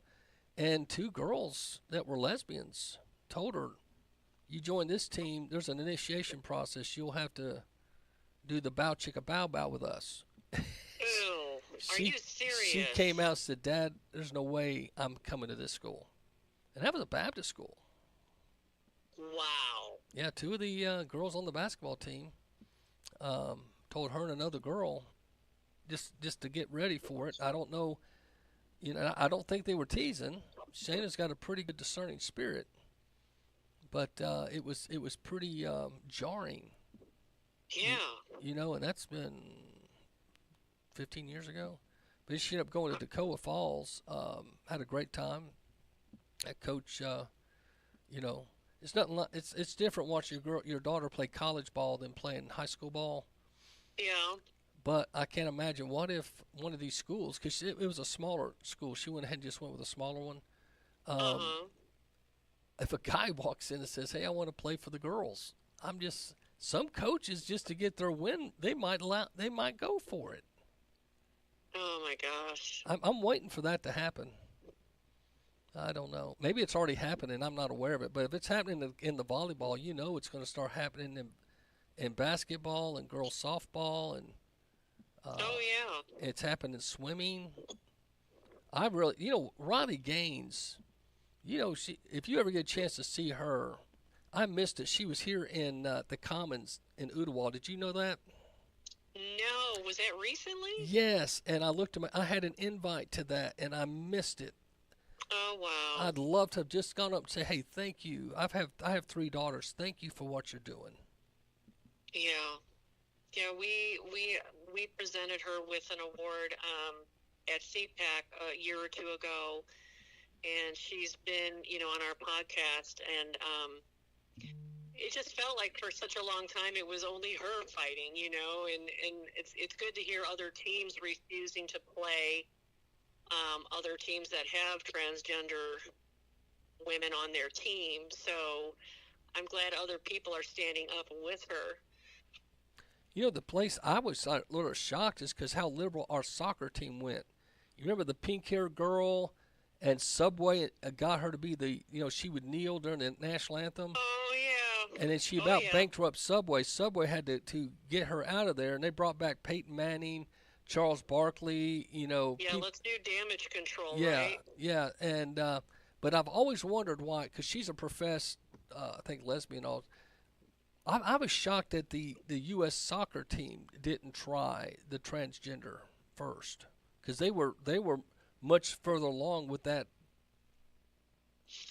Well, I think the soccer player you're referring to, her name escapes me, but I think she's all for it, if I'm not if correct me if I'm wrong, I think she has spoken out in support of it. Yeah, and there was only one girl that stood for the national anthem, and they threatened her, and she talked about how, and then two girls took a knee out of fear, and they later said they did it because they didn't want to. There's so much that goes on behind the scenes, and I'll quickly say, that's why I like Caitlin Clark. That kid has put up with a lot of crap, and then Nike has come out. I don't know if you heard this. And admitted, they signed her for a $28 million deal for 8 years, and they've not done one commercial this year, and they delayed releasing her shoe because Aja Wilson, who's the black lady that keeps calling Caitlyn racist and all of her fans racist, they said, well, they think it's her turn to promote her, and they're going to wait 2 years to promote Caitlyn. Wow. And so Adidas has been courting her. She may be ditching Nike for Adidas, but this kid... I don't like Adidas either. Well, all of them are lip-lock liberals at this point. I mean, I don't think there's a conservative shoe manufacturer right now. But my point being, look, Caitlin Clark, Riley Gaines, there are some women that are standing up for just they're not trying to... Now, Riley is political. Caitlin's not. I'm not crazy that Caitlyn checked off that Taylor Swift thing, but hey, it's her right. She's an American, What did she do? I didn't catch that. Well, Taylor Swift kind of did an endorsement of Harris. It was a light endorsement. She said everyone should register to vote, and then she has later said go Harris. Well, Caitlin Clark liked the post she said about register to vote and your vote counts. She didn't check the one that said go Harris. Okay. But everyone thought because she checked Taylor Swift, and I liked how Caitlyn just handled it. She's not letting anyone force her into any lane. She's not gonna, you know what I mean? Right. But and you have to stand strong like that because they'll eat you alive. But you guys have so many women that have made such strides, and to allow men into the sports, to allow transgenderism, to make women look, like I just don't understand why the women's movement hasn't stood up. It's mind blowing. Like why wouldn't they stand up and I mean, you're making everything just go backwards if you want to have men on your team. Where are they? They're so silent. To me, that's male suppression. You know what? Why would you want guys taking women's starting spots on your teams, just because they couldn't cut it in the guy league? Maybe they need to have a transgender, a confused league. Let them go play, if they can't get enough teams together, and let them go compete. But I just don't think guys should be allowed to take girls' positions, no matter what their reason is. And that boxer, I don't know if you remember, they took his medals away finally. The one that boxed in the girls but was a guy. In the Olympics? Yeah. What happened? I'll have to go reread it, but he got some I think a court or something. He got a lifetime ban. He's not allowed to box anymore in the girls' leagues. No way. So, but at the time, that poor girl that went down weeping because she says she couldn't fight him. She knew he was stronger. Yeah. And then she got made fun of because she went down so quick. But who wants to get pounded by a guy and maybe get brain damage or something? I was going to say brain damage for the rest of your life. I don't blame her for going down. Not at all. But that picture of her is seared in everyone's brain. Yeah, and her weeping because here she is. She's trained all of her life for that moment. That was her moment as a lady to compete in a ladies category. And now, if all of his medals are stripped away and he's banned from boxing, then what are they going to do for her? I don't know. She got fussed at because she made a statement, and they made, I don't know, remember, shortly after she gives this apology. His banning and all came later. But see, I don't know if you know what they did in Paris. He had been banned from other boxing, but so Paris Olympics changed. What they did was they created their own boxing little approval team, and Oh, yeah. and the ones that normally say no, you're a boy, you can't box, they wouldn't allow them to have jurisdiction in their city of Paris. I remember that. So what happens once the Olympics are over and they went back to the circuit? That's when that league that has the official world governor, if you will, that's when they took action. So Paris, you know, that whole Olympic thing, going against God, the mocking of the Lord's Supper. Oh, my gosh, yeah. That on a world stage, I think we all were. The last 4 Olympics, if you look, were very creepy opening ceremonies. Over the last 12 years. No, 16 years. Wow. The one in China with all the death angels and the beds, it was right before COVID. Do you remember that? And the big the big needles. Oh, you ought to go watch it. It was right before the COVID and the China shutdown, the China virus. Uh-huh. If they're not signaling, yeah, go watch the China opening ceremonies, and they have all these kids in beds. They've got hundreds of beds. They're pushing them around in circles around this big stage, and these women dressed up as nurses, and then these big things like injection shots, and you're going.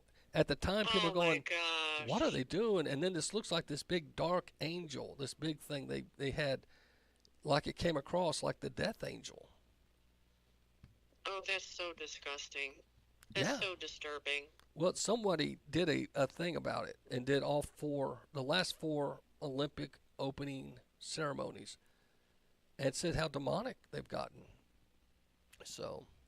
Well, listen, we've gone overtime, so we're off the air, but we're still on the social medias.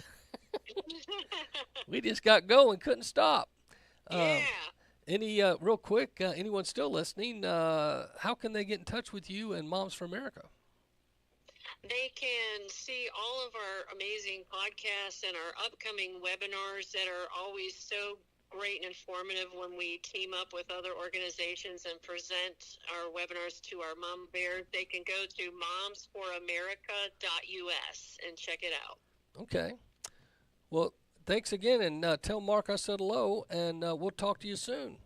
All right. Take care. Thank you. That was Maria Wagner, Moms for America, and we've gone a little bit over today, but that's okay. We like talking about God and country, and I hope you guys have as well.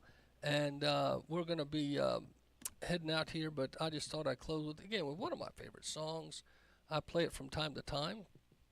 Let's see what you think.